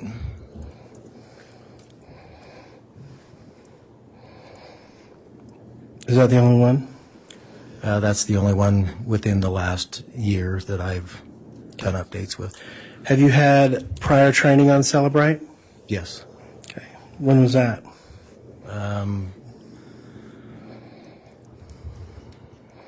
I don't remember exact date when I started using Celebrite, but I have used it and done updates and certifications for several years. What types of certifications do you have in the forensic, cellular, forensic, electronic type of realm here? I've had, Celebrite, certified Celebrite operator, CCO, Celebrite certified physical analyst. I've had trainings and certifications in access data, magnet forensics. What's magnet forensics? It's a computer, cell phone software, if you will.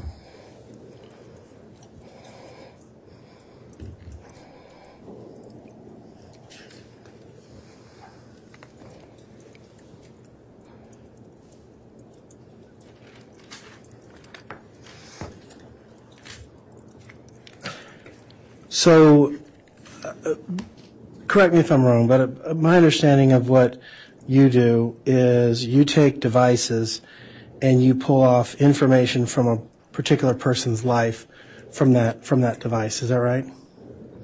Restate that, please. When you take a device that you've gotten from a search warrant or whatever, you're looking for life information about that person's life, right? Well, all information that the device would store. Okay. But when you're looking at specific, okay, I'll move on.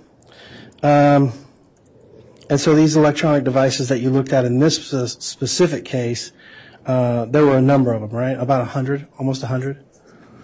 I don't recall the exact number, but as I said earlier, a lot of these devices, the data was obtained through warrants and so forth, was split up amongst different people to analyze, if you will. Mm-hmm. And this is a massive amount of data, right? Yes. Okay. So you weren't able to analyze all of the data yourself? That's correct. Okay.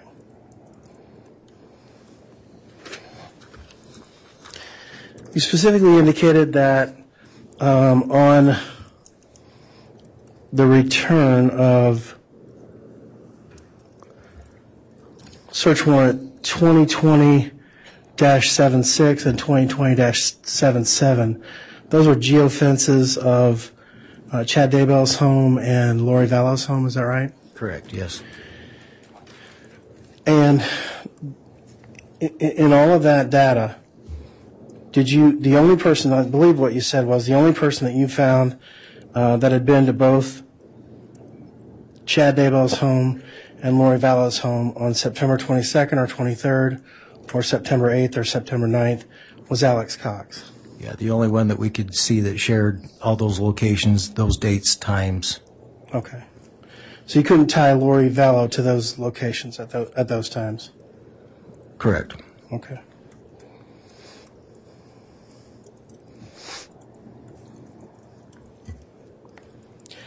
You mentioned some burner phones, and you said that those were phones that drug dealers use. You didn't think that Chad or Lori were using drugs, did you?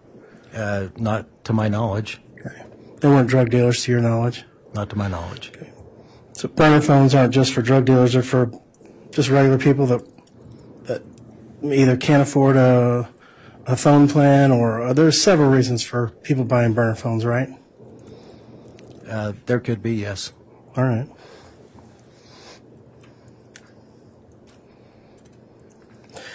Exhibit 157, we talked a little bit about that being a USB thumb drive that had the Google searches on it. Is that right? Search history? The search history for, who are we talking about? Well, you tell me. You're the one that said adamantly that you knew what 157 was. Okay. Tell me about 157. Do you want to show me 157 again, please?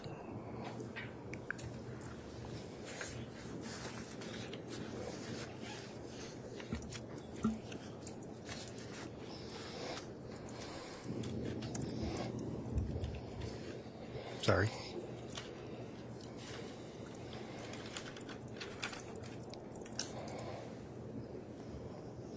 Okay. Does that refresh your recollection?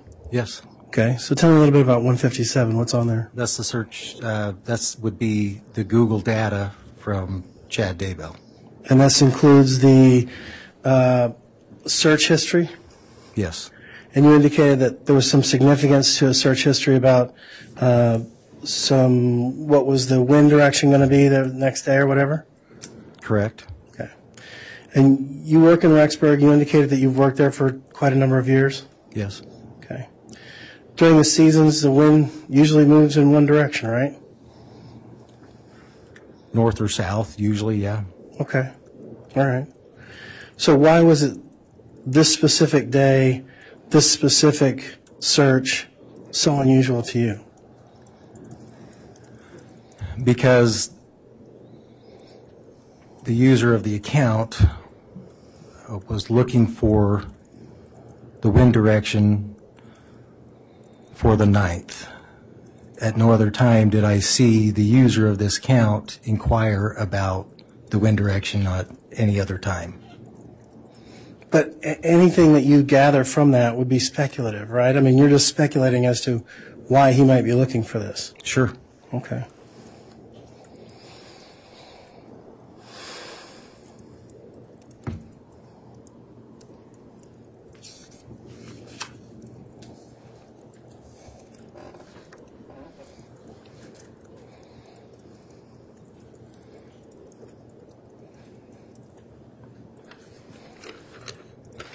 Do you know what size ring Lori Vallow is? I don't. Okay. You made some issue about the search history on August the 25th about the user was looking for wedding rings or malachite wedding rings. Is that right? Correct. Okay. And there were specific sizes that they were looking at. Is that right, or am I wrong? Looked for a size 4.25 and 11.5. Okay. And you don't happen to know what size ring Chad Daybell wears? I do not. And you don't happen to know what size ring Alex Cox wears? I do not. And you don't happen to know what size ring Zulema Pastinez wears? No. Okay.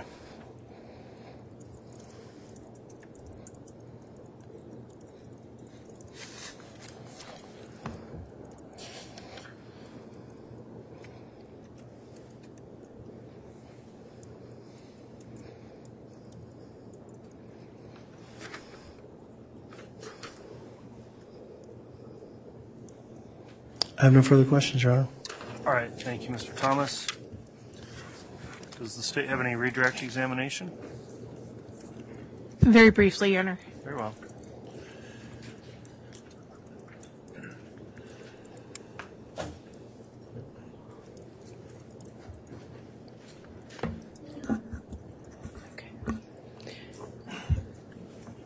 Defense counsel asked you about your training and your experience in Rexburg. Are you also part of regional efforts on addressing crimes associated with the Internet? Yes, I am part of the Internet Crimes Against Children Task Force for the state of Idaho. I work closely with the Attorney General's office here in those matters, and also I work closely with the Department of Homeland Security in these type of investigations. So in your work as part of these task force, you do some of the record collection analysis and review for multiple agencies. Yes, I do analysis for a lot of our surrounding counties and others that would pertain to the task force. And defense counsel asked you about burner phones. Are they commonly used in situations where people are trying to hide their involvement in criminal behavior? Yes. Are they commonly used in situations where people are trying to hide their connection or relationship to people from other people in their lives? In my experience, yes. And in the search history accounts where you saw a search history for malachite and malachite wedding rings, do you remember that search history defense counsel asked you about? Yes. Okay. That was associated with the Lori for Style at Gmail account, correct? Lolly Time Forever. Lolly Time Forever at Gmail. Correct. And the owner at Google of that account was who? Lori Vallow.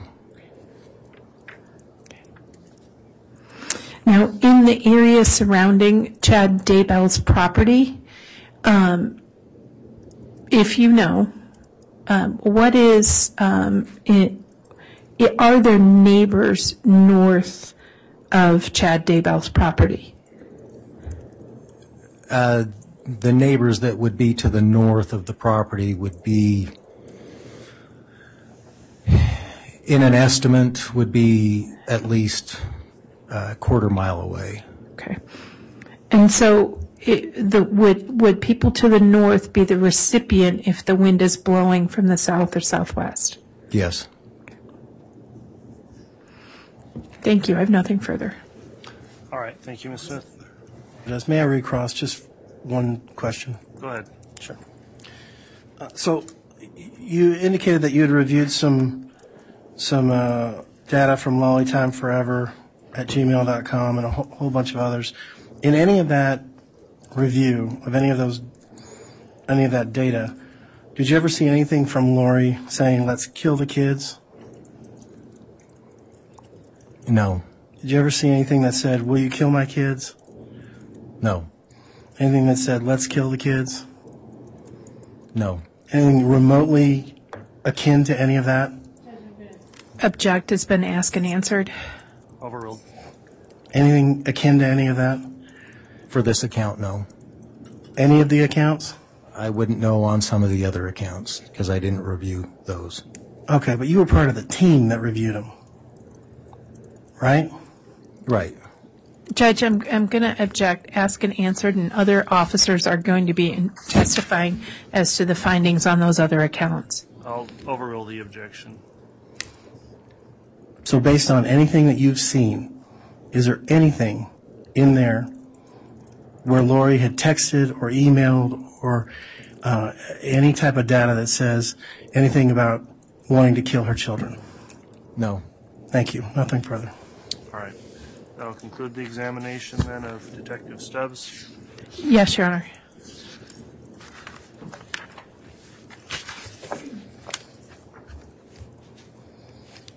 Let me just briefly inquire of the jurors with our morning break. I'm inclined to maybe go a while longer and maybe see if we can take lunch a little earlier than normal. Is that possible? Okay. Are you all okay to keep going for another hour? Okay, very well. We'll keep going on then. If the state's got another witness to call after Detective Stubbs, you can go ahead and step down. Is Detective Stubbs going to be recalled in the case? Will the detective be recalled in the case, or can he be excused? He may be. I don't think so, but to be safe, we ought to not excuse him. Okay, Detective Stubbs then, I don't know if you're here under subpoena. If you are, then you continue to need to comply with the subpoena until you're directed that you're excused in the case. Thank you for your testimony. Thank you.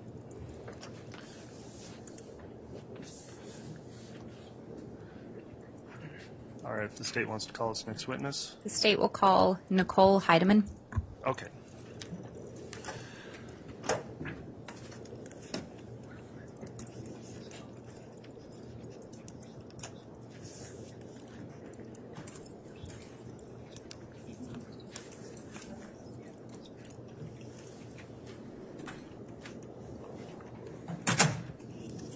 Do you solemnly swear or affirm the testimony you're about to give will be the truth, the whole truth, and nothing but the truth, so help you God?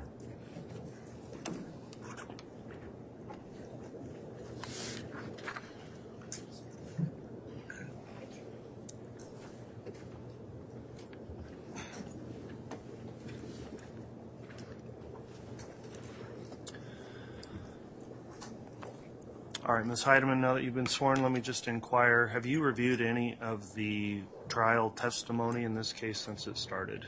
I have not. Okay, you haven't watched any of the coverage of the case or reviewed online or on news or anything, any of the prior testimony? No. Okay, thank you for that response. As we get started then, please make verbal responses to all questions and try to avoid talking at the same time as any lawyer asking you a question so we can keep our record clear. With that in mind then, Ms. Blake, you can inquire on direct. Thank you, Your Honor. Will you please state your name and spell your last name for the record? Nicole Heidemann, Heideman. Where are you currently employed? The Federal Bureau of Investigation. How long have you been employed with them?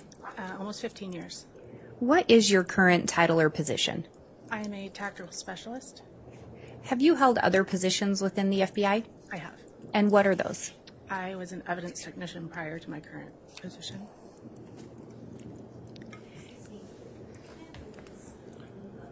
Yeah. Yeah, sure thing. At some point, did you become involved in an investigation regarding some missing children? I did. And who are those missing children? J.J. Vallow and Tylee Ryan. As part of your job duties, were you given specific assignments with regard to that investigation? I was. At some point, did that investigation broaden to include some other investigation to other conduct? Yes. And what other conduct? There was the investigation into the murder of Charles Vallow, as well as Tammy Daybell, and an attempted shooting or a shooting of Brendan Boudreaux. As part of your job duties, were you asked to review some Google searches on chad.daybell@gmail.com? I was. Were you also asked to look into some Google searches conducted on lollytimeforever@gmail.com? Yes. Your Honor, I'm going to ask that defense, the witness, and the court all be handed a copy of State's Exhibit 184A. I will note we have not brought in 184 yet. That will come in later. With regard to this, this is a printout of another exhibit that's a PowerPoint, but it's a printout for the benefit of counsel, the court, and the witness. Okay.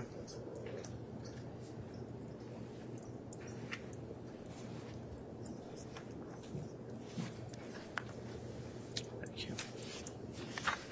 Thank you. And if you'll look those pages over. And do you recognize those? I do. And were those in fact created by you? Yes. And are they printouts from a PowerPoint that you created? Yes. Did you create that based on your investigation or what you reviewed in this case? It was. Would that aid in your testimony today? Yes. And is that a summary of what you reviewed? Yes. Your Honor, I would ask for the admission of State's Exhibit 184A. Any objection? Yes, Your Honor. May I voir dire an aid of an objection? Yes. So these summaries of activities, this isn't a full summary, correct? No, well, it's not all the searches, no. I mean, there's only eight searches on the Chad Daybell one and 9 searches on the Lori Daybell one. Yeah, it's not all the activity, just a summary of relevant search findings. When you say a summary of relevant for search findings, that's just a summary of the things that go towards your theory of the case, right? Towards what, law enforcement theory of the case. Okay. But there's a whole bunch of other searches that were done between January of 2019 and October of 2019, right? Yes, sir. Okay.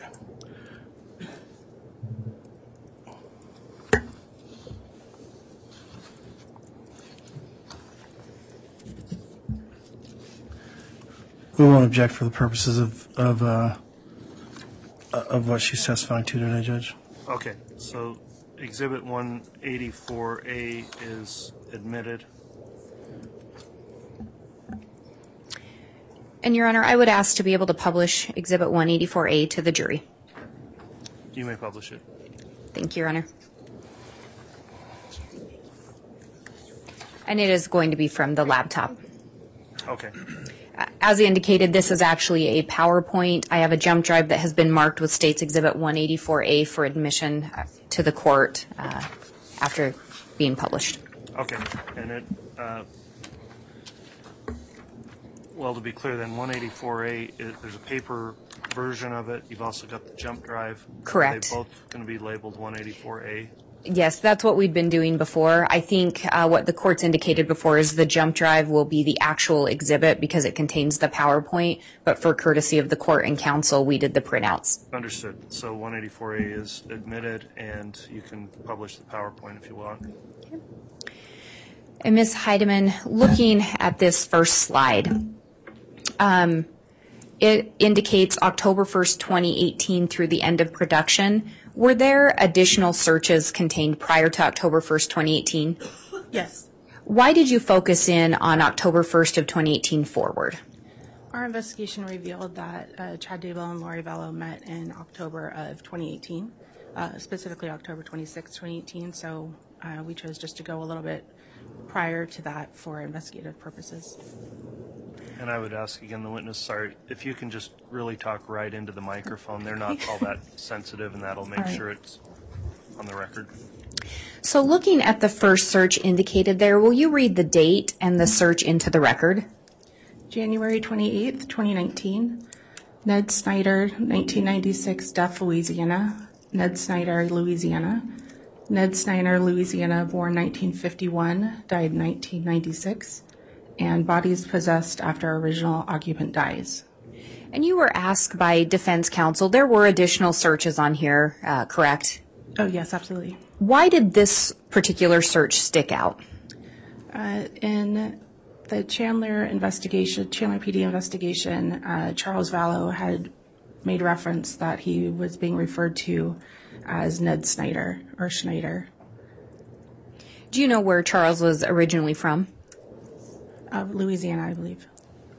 And then the next search on there, if you could read the date and that search into the record. January 31st, 2019, Ned Schneider, Louisiana, obituary, 1997.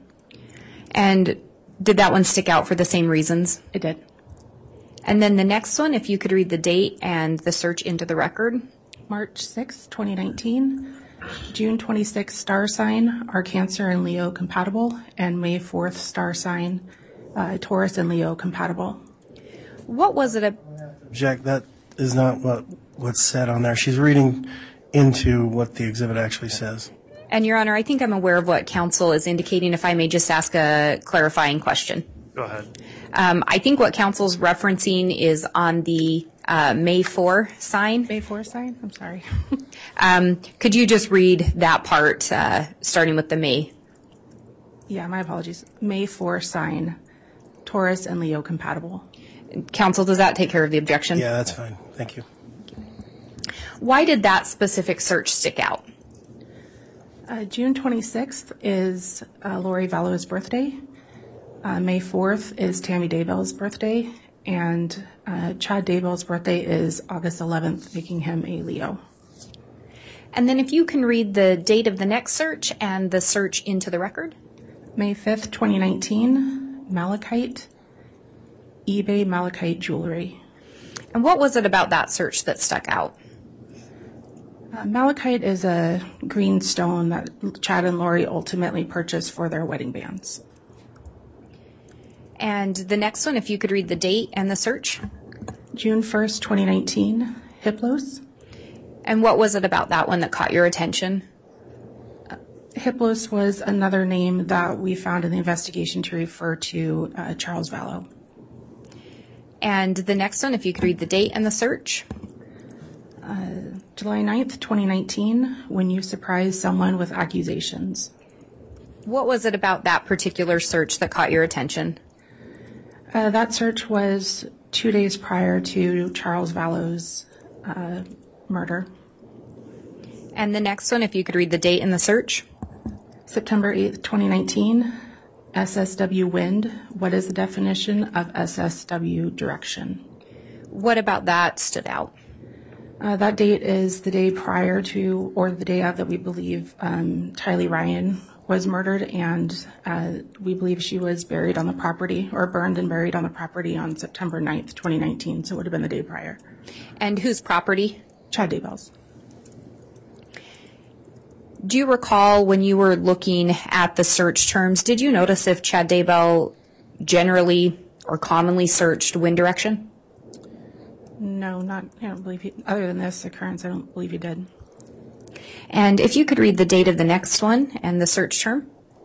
October 8th, 2019, Rhode Island area code. What was it about that stood out?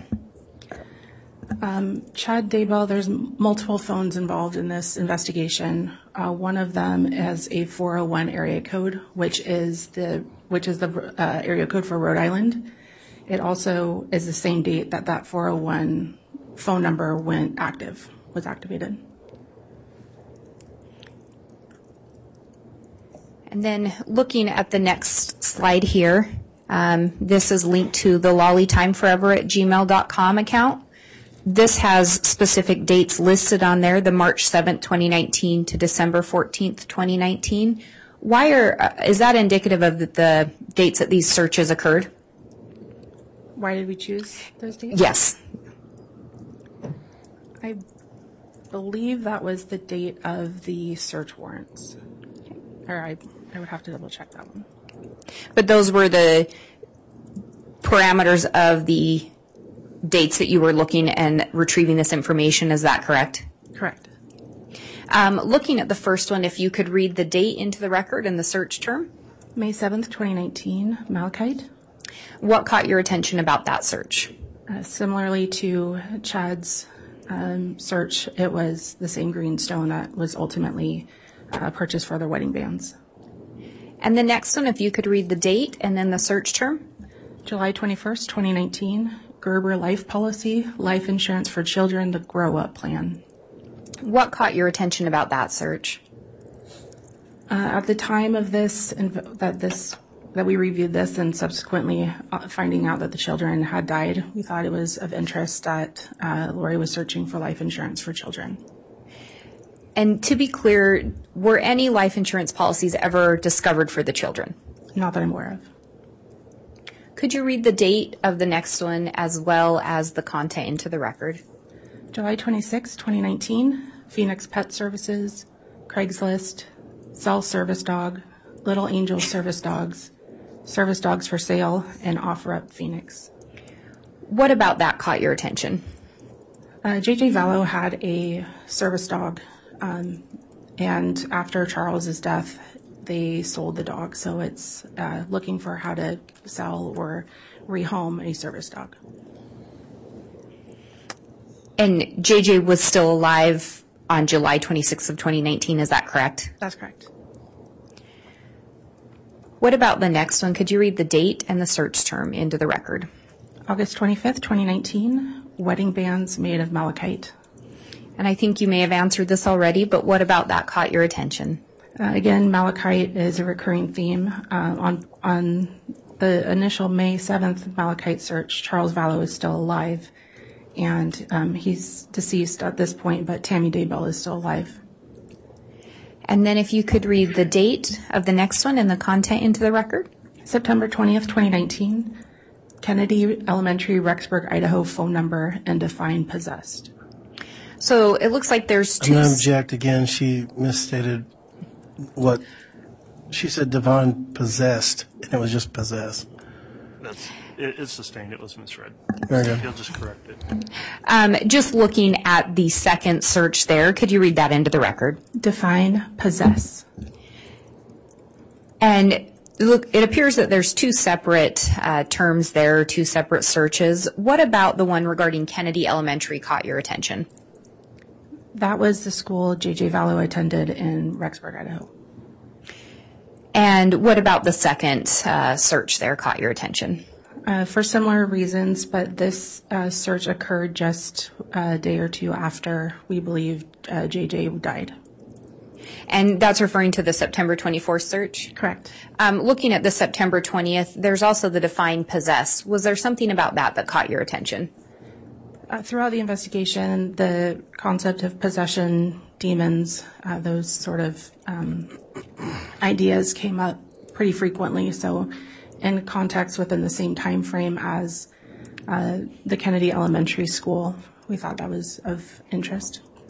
And the two dates there on the Kennedy Elementary School are September 20th and September 24th, correct? Correct. Do you know when the last time JJ was seen was? The last proof of life was the morning of September 22nd, 2019. So right in between those two dates. Correct. And if you would look at the next one on there, the one on September 30th, if you could read the date into the record and the search. September 30th, 2019, how to get the back seat out of my Jeep Wrangler JK rear seat removal, how to DIY YouTube. What stood out about that search? The date of the search, September 30th, was just a few days before Brandon Boudreaux was shot in Arizona from a Jeep Wrangler. And when you say shot, do you mean shot at? Shot at, I'm sorry, yes. And then the next one on there, the October 2nd. October 2nd, 2019, Gilbert AZ News. And what stood out about that? That is the same day that Brandon Boudreaux was shot at. And the shooting would have occurred, do you know where the attempted shooting of Brandon occurred? In Arizona. And the last one on there? On October 22nd, 2019, wedding dresses in Kauai. And what stood out about that? That date and the search for wedding dresses was approximately 3 days after Tammy Daybell's death and the same day as her funeral.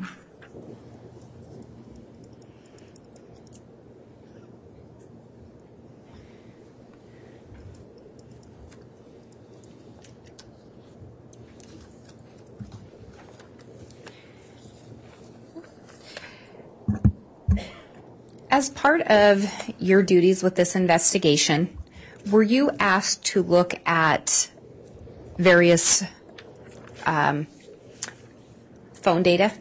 Yes. And were you asked to review the contents of phones recovered pursuant to search warrants? Yes. Were there multiple search warrants and devices that you reviewed the data from? Yes. Did you also review some interviews? I did. Did you discuss the investigation with other either special agents, detectives, or other law enforcement officers? I did. As part of that, were you asked to determine which to do phone number attribution? Yes. And when we talk about a phone attribution or a phone number attribution, could you explain a little bit what that means? Yes. Phone attribution is the process of attempting to identify the likely primary user of a phone or a phone number, typically through reviewing documents, search warrant returns, phone extractions, and you're finding a phone number in close proximity or context with another identifier, such as a name or an account or address, something along those lines. And ultimately, that allows you to identify who you would determine to be the primary user linked to that phone number. That's correct. As in preparation for your testimony today, did you prepare an exhibit, I did. a PowerPoint exhibit specifically? Yes. Your Honor, I'm going to ask that defense counsel, the witness in the court, be handed what's been marked as State's Exhibit 186. I would indicate, again, there is a matching jump drive for this, which these are the printout slides from that jump drive. Okay.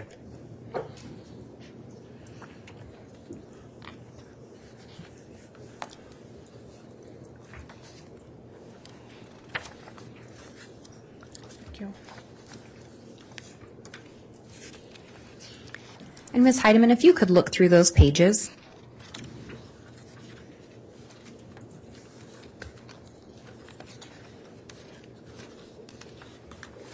Okay. Does that appear to be an accurate depiction of the PowerPoint you created? It does. And was that prepared by you today in aid of your testimony? Yes, And do you believe that it would aid you in your testimony today? I do. Your Honor, I'd ask for the admission of State's Exhibit 186. Any objection? Your Honor, I've previously reviewed 186 over the weekend. I have no objection to this. All right. Exhibit 186 is admitted. And Your Honor, I would ask permission to publish. You may publish the PowerPoint.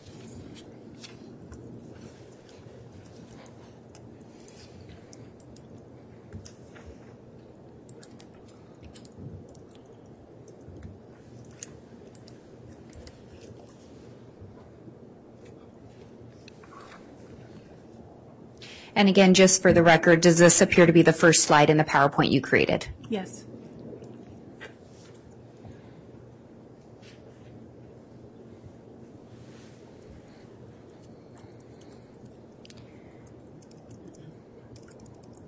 Sorry, I'm having some technical difficulties.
Your Honor, I apologize. For some reason, it will not go into the slideshow format on mine. We're going to hook into a different laptop and see if that'll correct it.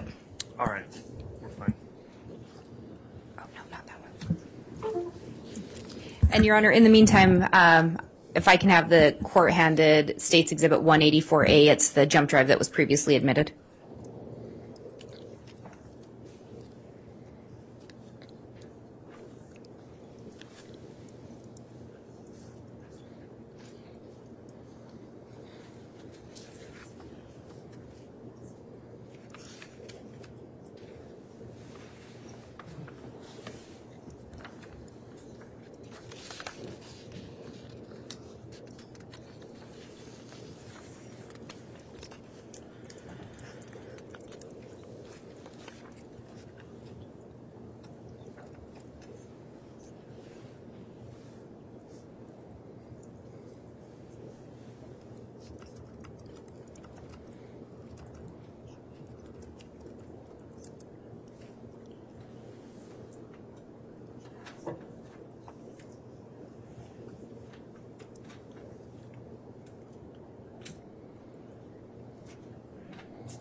All right.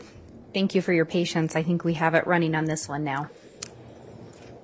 So looking at this, this is the second page or the second slide. There's 3 individuals listed here. Why are these 3 individuals listed? We identified these 3 individuals as the primary subjects in this investigation. And are there specific dates that you were focused on? Again, back to the October 2018 timeframe through January 2020. And the first individual on there listed is Chad Daybell. How many phone numbers did you ultimately attribute to him? Approximately 9 during this timeframe.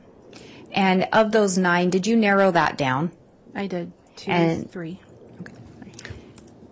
And with Lori Vallow, how many phone numbers were attributed to her? Approximately 6. Did you also narrow that number down? I did. And how many was that narrowed to? 3.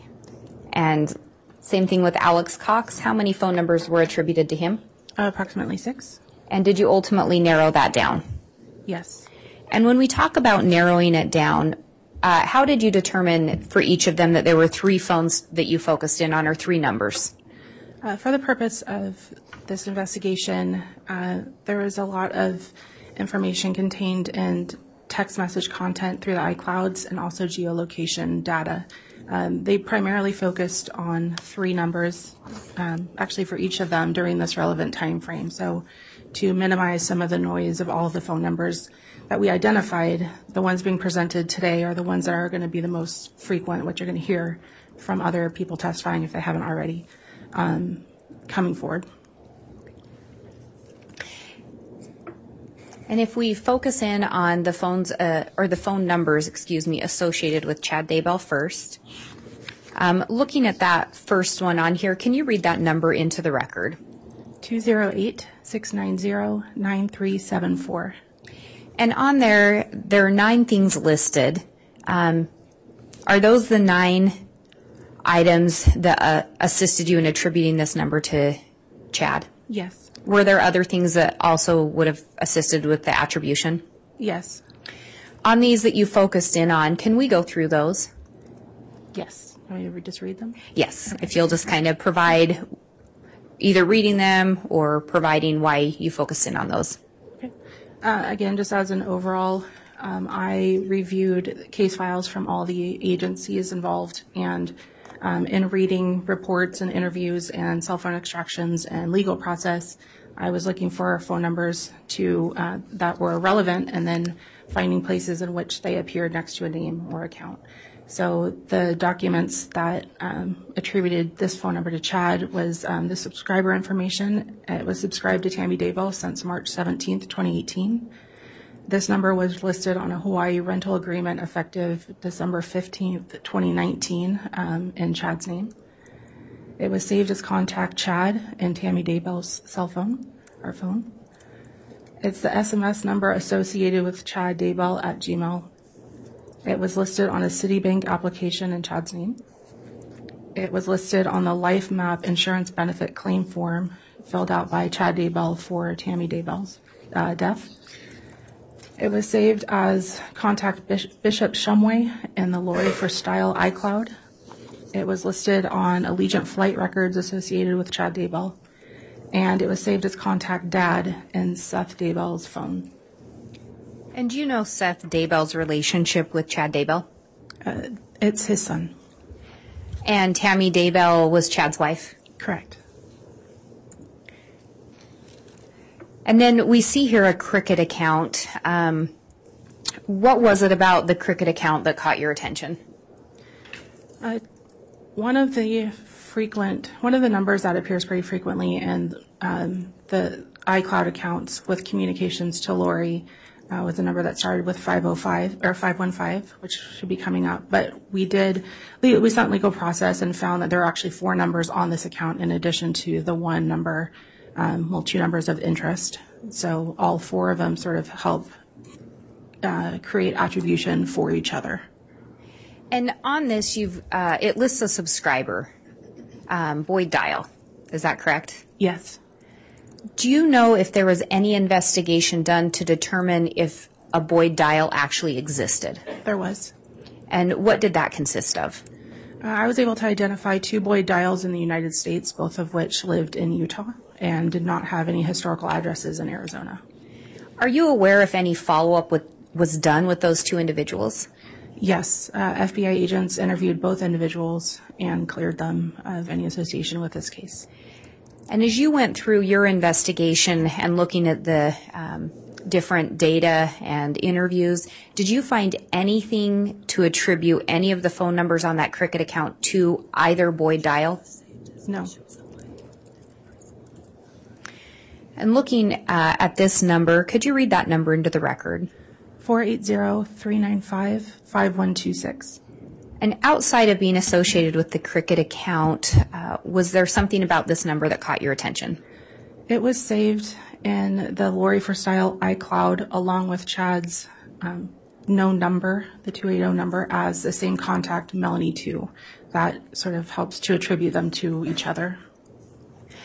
And that was the 208 number associated with him? Correct. The 208-690-9374 and 480-395-5126 were saved as a same contact, Melanie 2. And looking at the next number here, can you read that phone number into the record? 480-812-5496. What was it about this number that caught your attention? 2 things. One, the activation date for the prior number, the 480-395-5126, was active from October 31st, 2018 through January 31st, 2019. The secondary number that ends in 5496 is activated the day that the previous number was deactivated or expired and ran through July 1st, 2019. Additionally, it was also saved in the Lori for Style iCloud account as Contact Jeannie. And these 2 numbers are in white. Were these 2 of the 3 numbers that you focused in on? Not so much as far as what you'll hear in the investigation, but they do provide further attribution for the other relevant phone numbers. And this next number, if you could read the number into the record. 515-402-0143. And this one, again, has some more things listed than the last one. Could we go through what it was about this phone number that drew your attention? It was first identified by the Chandler Police Department in Lori's 480-692-9562 call detail records and saved as Contact Bubby in the Lolly Time iCloud account. It was active. It picked up the activation from July 1st, 2019, the date that the prior number, the 5496 number, expired, and was active until October 8th, 2019. In the call detail records for this number, we found a call to the Valley of the Sun mortuary on July 11th, 2019, in which Chad Daybell calls and has an interaction with the mortuary, which was recorded. There was a text message from Lori with the content reading conf number 99NBQ4, which was an Allegiant Airlines flight in Chad's name. A text from Lori on August 11th, 2019, birthday kisses all over. And finally, it was saved as Contact Rebecca Shumway in Lori for Style, the iCloud account. And looking back at that 208 number, it was also saved, that number was saved as a Bishop Shumway. Correct. So that was the second time we'd seen the Shumway name? Correct. And then looking at this next one, if you could read that number into the record. 401-569-8260. And on this one, there's several different items listed as well. Can we go through those? This number was first identified as the first contact of Alex's 334 phone number.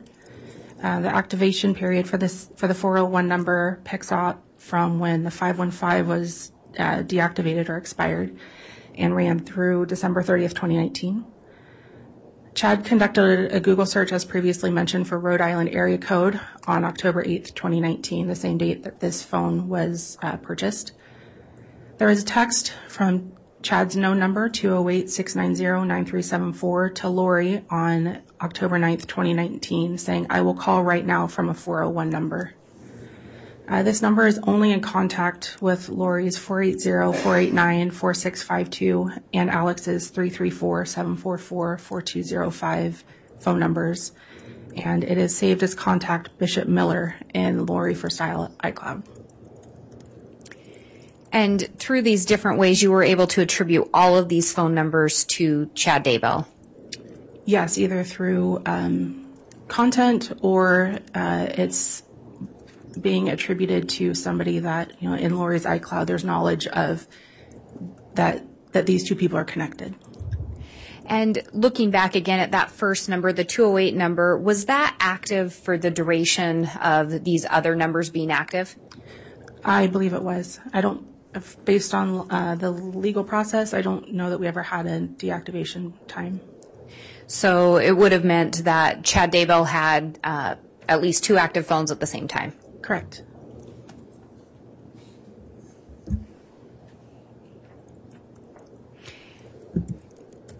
And in looking at this next slide, there's 2 more numbers listed here.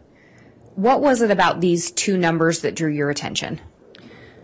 Well, these don't necessarily, these numbers are relevant in the sense that they help further attribute Chad to additional numbers, but also Chad and Lori's aliases that are used throughout the investigation. And what are those aliases? Raphael and Lily for Chad and Lori, and James and Elena. And with both of these numbers, looking at the first one there, can you read that number into the record? 602-290-7288. And what was it with this number that assisted with attributing that to Chad? Between these 2 bullet points, Chad, the text from this number to the Daybell children, it was a group text on December 4th that began, "Hi, this is Dad." And in conjunction, it's saved in Zulema's phone as contact with Raphael. So those 2 together would help attribute that this is Chad's phone, and he's also known as Raphael to others. And the next phone number, if you could read that into the... Oh. I'm going to have you back up. You said in conjunction, it's saved in Zulema's phone. Could you just repeat that? Has saved as contact Raphael in Zulema's phone. And with that next number, if you could read it into the record. 480-341-9585. And how were you able to attribute that phone to Chad? Based on subscriber records for the James Lozelina at iCloud.com, this phone number was listed in the subscriber records.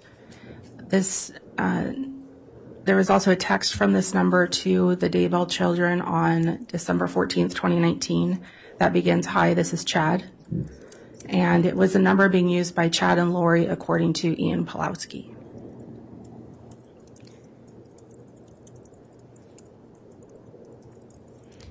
And both of these numbers would have been in use later on in the investigation? Correct, after the homicides, yes. And would this have been after Chad and Lori had left the Idaho area? Yes. Then looking at Lori and the cell phone numbers attributed to her, if you could read that first number into the record. 480-489-4652. And there are several things listed there identifying this phone as being attributed to her. Did you find other things to also attribute this phone to her, or this number? Yes. Were these the main things that you had focused in on? Yes. And if we could just go through those. It was identified by Chandler Police Department during a review of the Lori for Style iCloud account. There was no based on the provider records, there was actually no subscriber name associated, but the account IDs were similar to Lori's known email accounts, which were lollytime at iCloud and Lori for Style at Hotmail. Additionally, the credit card information associated with the provider information was in Lori Vallow's name. This phone number was effective from January 31st, 2019 through December 28th, 2019. This number is also listed along with Lori Vallow's name on Allegiant flight records. It's saved as contact Lori and Lily in Melanie Boudreau-Pulowski's phones. It's saved as contact Lori Vallow in Zulema's phone along with an additional phone number 480-692-9562. It's listed on Delta flight records along with kkwalker75@yahoo.com. And it was a contact number on a Hawaii wedding quote request. And looking in at the Delta flight records associated with kkwalker75@yahoo, what was it about that that drew your attention? We had identified 2 emails sent from this email to Chad Daybell that Charles Vallow had have found in the iCloud accounts and confronted Chad and Lori about being a false representation of wishes he was making to have somebody write a book for him, and asking for Chad to travel to, I believe it was Houston, for a children's camp. And looking at this next phone number, if you could read that number into the record. 480-692-9562. And again, there are several things listed here. Were there other things that attributed this phone number to Lori? There were. Were these the things that you'd focused in on the most? Yes. And if we could go through what those are? 480, oh, I'm sorry. The first one was Chandler Police Department's review of Charles Vallow's cell phone. Reviewed this as another number for Lori, so Charles had this saved in his phone. It was subscribed to Lori Vallow effective February 4th, 2019 through January 5th, 2020. Based on legal process, we found that this number was associated with the LollyTime at iCloud, Lori for Style at iCloud, and LollyTime Forever at gmail.com accounts. It was listed as the Amazon shipping contact for Charles Vallow at 565 Pioneer Road, apartment 175 in Rexburg, Idaho. It was the contact number provided on P.O. Box 415, Sugar City, Idaho application, along with Lori Vallow's name. It was saved as contact Lily and Lolo in Melanie Boudreau-Pulowski's phone, and similarly to the prior number, it was listed as a contact number on the Hawaii wedding quote request. And looking at that Amazon shipping, the 565 Pioneer Road, is that an address that was ever associated to with Charles Vallow that you're aware of? No, it was not. Was it an address that he ever lived at, if you're aware? No, it was not. Is that an address that was associated with Lori Vallow? Yes. And did she live there? Yes. And looking at the next one, could you read that number into the record? 808-755-5452.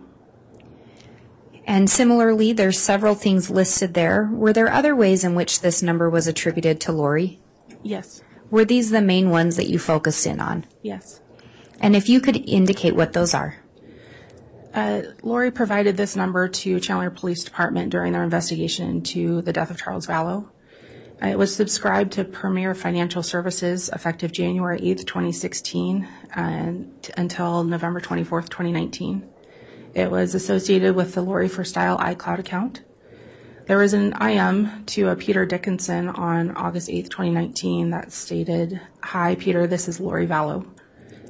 It was saved as contact Lolo Vallow in Melanie Boudreau-Pulowski's phone. It was saved as contact Lily in Melanie Boudreau-Pulowski's phone, and similarly to the other two numbers, it was listed as a contact on the Hawaii wedding quote request. And on those Hawaii wedding quote requests, do you know, was that filled out in conjunction with Chad and Lori's request to get married? Yes. And then looking at the Premier Financial Services, what was it about that drew your attention? That was Charles Vallow's business.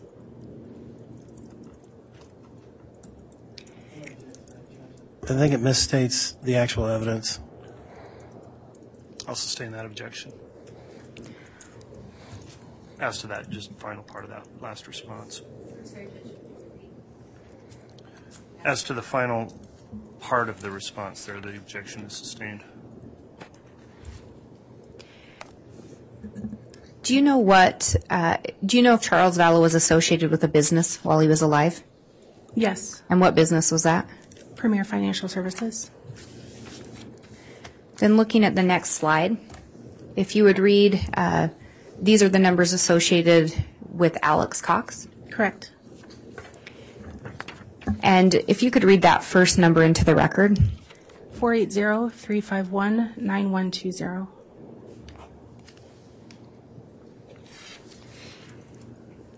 And there are 6 different things listed there. Were there other ways in which this number was attributed to Alex? Yes.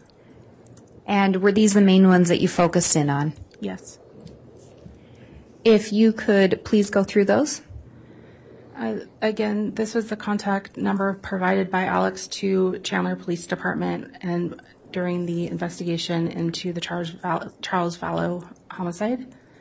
It was actually subscribed to Alex Cox with an effective date of February 27th, 2015 until an unknown date based on the legal process only went up to a certain date, so I'm not sure when it ended exactly. It was associated with email accounts homerjmaximus@gmail.com and homerjmaximus@yahoo.com. It was saved as contact Alex Cox in the lollytime@icloud.com account and as Alex Cox in the Lori for Style iCloud.com account.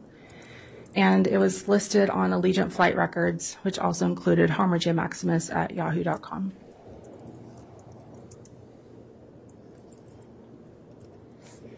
And looking at this next phone number, if you could read that into the record. 304-960-5998. And there are not as many things listed on this one. Were there other ways in which you attributed this phone to Alex Cox? There was not much on this phone. There are other ways, but through location services, but I cannot testify to that. So based on what you could review, if you could go through what led you to attribute this phone to Alex Cox. It was identified through the phone's IMEI as being associated with the homerjmaximus@gmail.com subscriber records or access records. There was no subscriber name associated with this number, but there was an account ID of raymaximus@gmail.com, and it was effective from September 27th, 2019 through December 28th, 2019. And on this next one, if you could read the number into the record. 334-744-4205. And were there other ways in which, outside of what's listed here, were there other ways in which this number was attributed to Alex Cox? Yes. Were these the main ones that you focused in on? That I focus in on, yes. And if you could indicate what those are. This phone number was associated with a Samsung Galaxy phone recovered from Alex's Rexburg apartment. There was no subscriber name as indicated by the provider. However, there was an account ID of raylamar@gmail.com. It was effective from October 9th, 2019 through January 9th, 2020. And it was saved as contact Spencer's wife in the Lori for Style at iCloud.com account.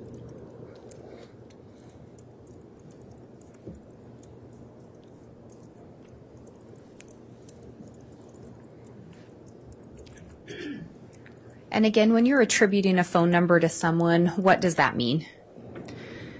Phone numbers or phones and phone numbers can be used by multiple people, but we are trying to figure out to identify, especially when there is no subscriber information, who the likely primary user is. Obviously, phones can be passed around. So trying to figure out who the likely primary user is gives us a pretty good indication of who's making making the calls and text messages primarily.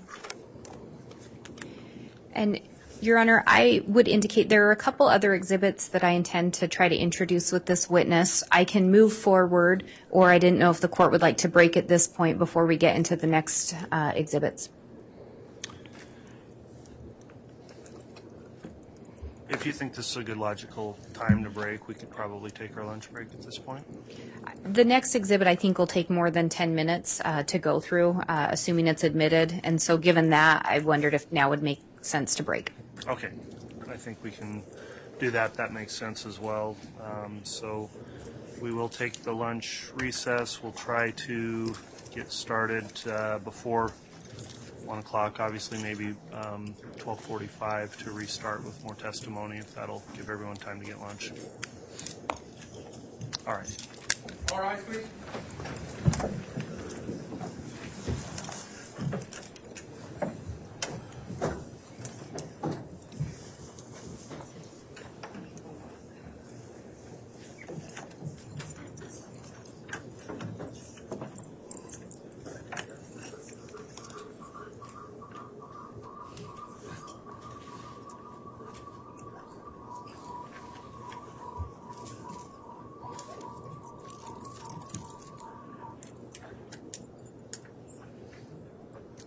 Being recessed. Thank you. Please be seated.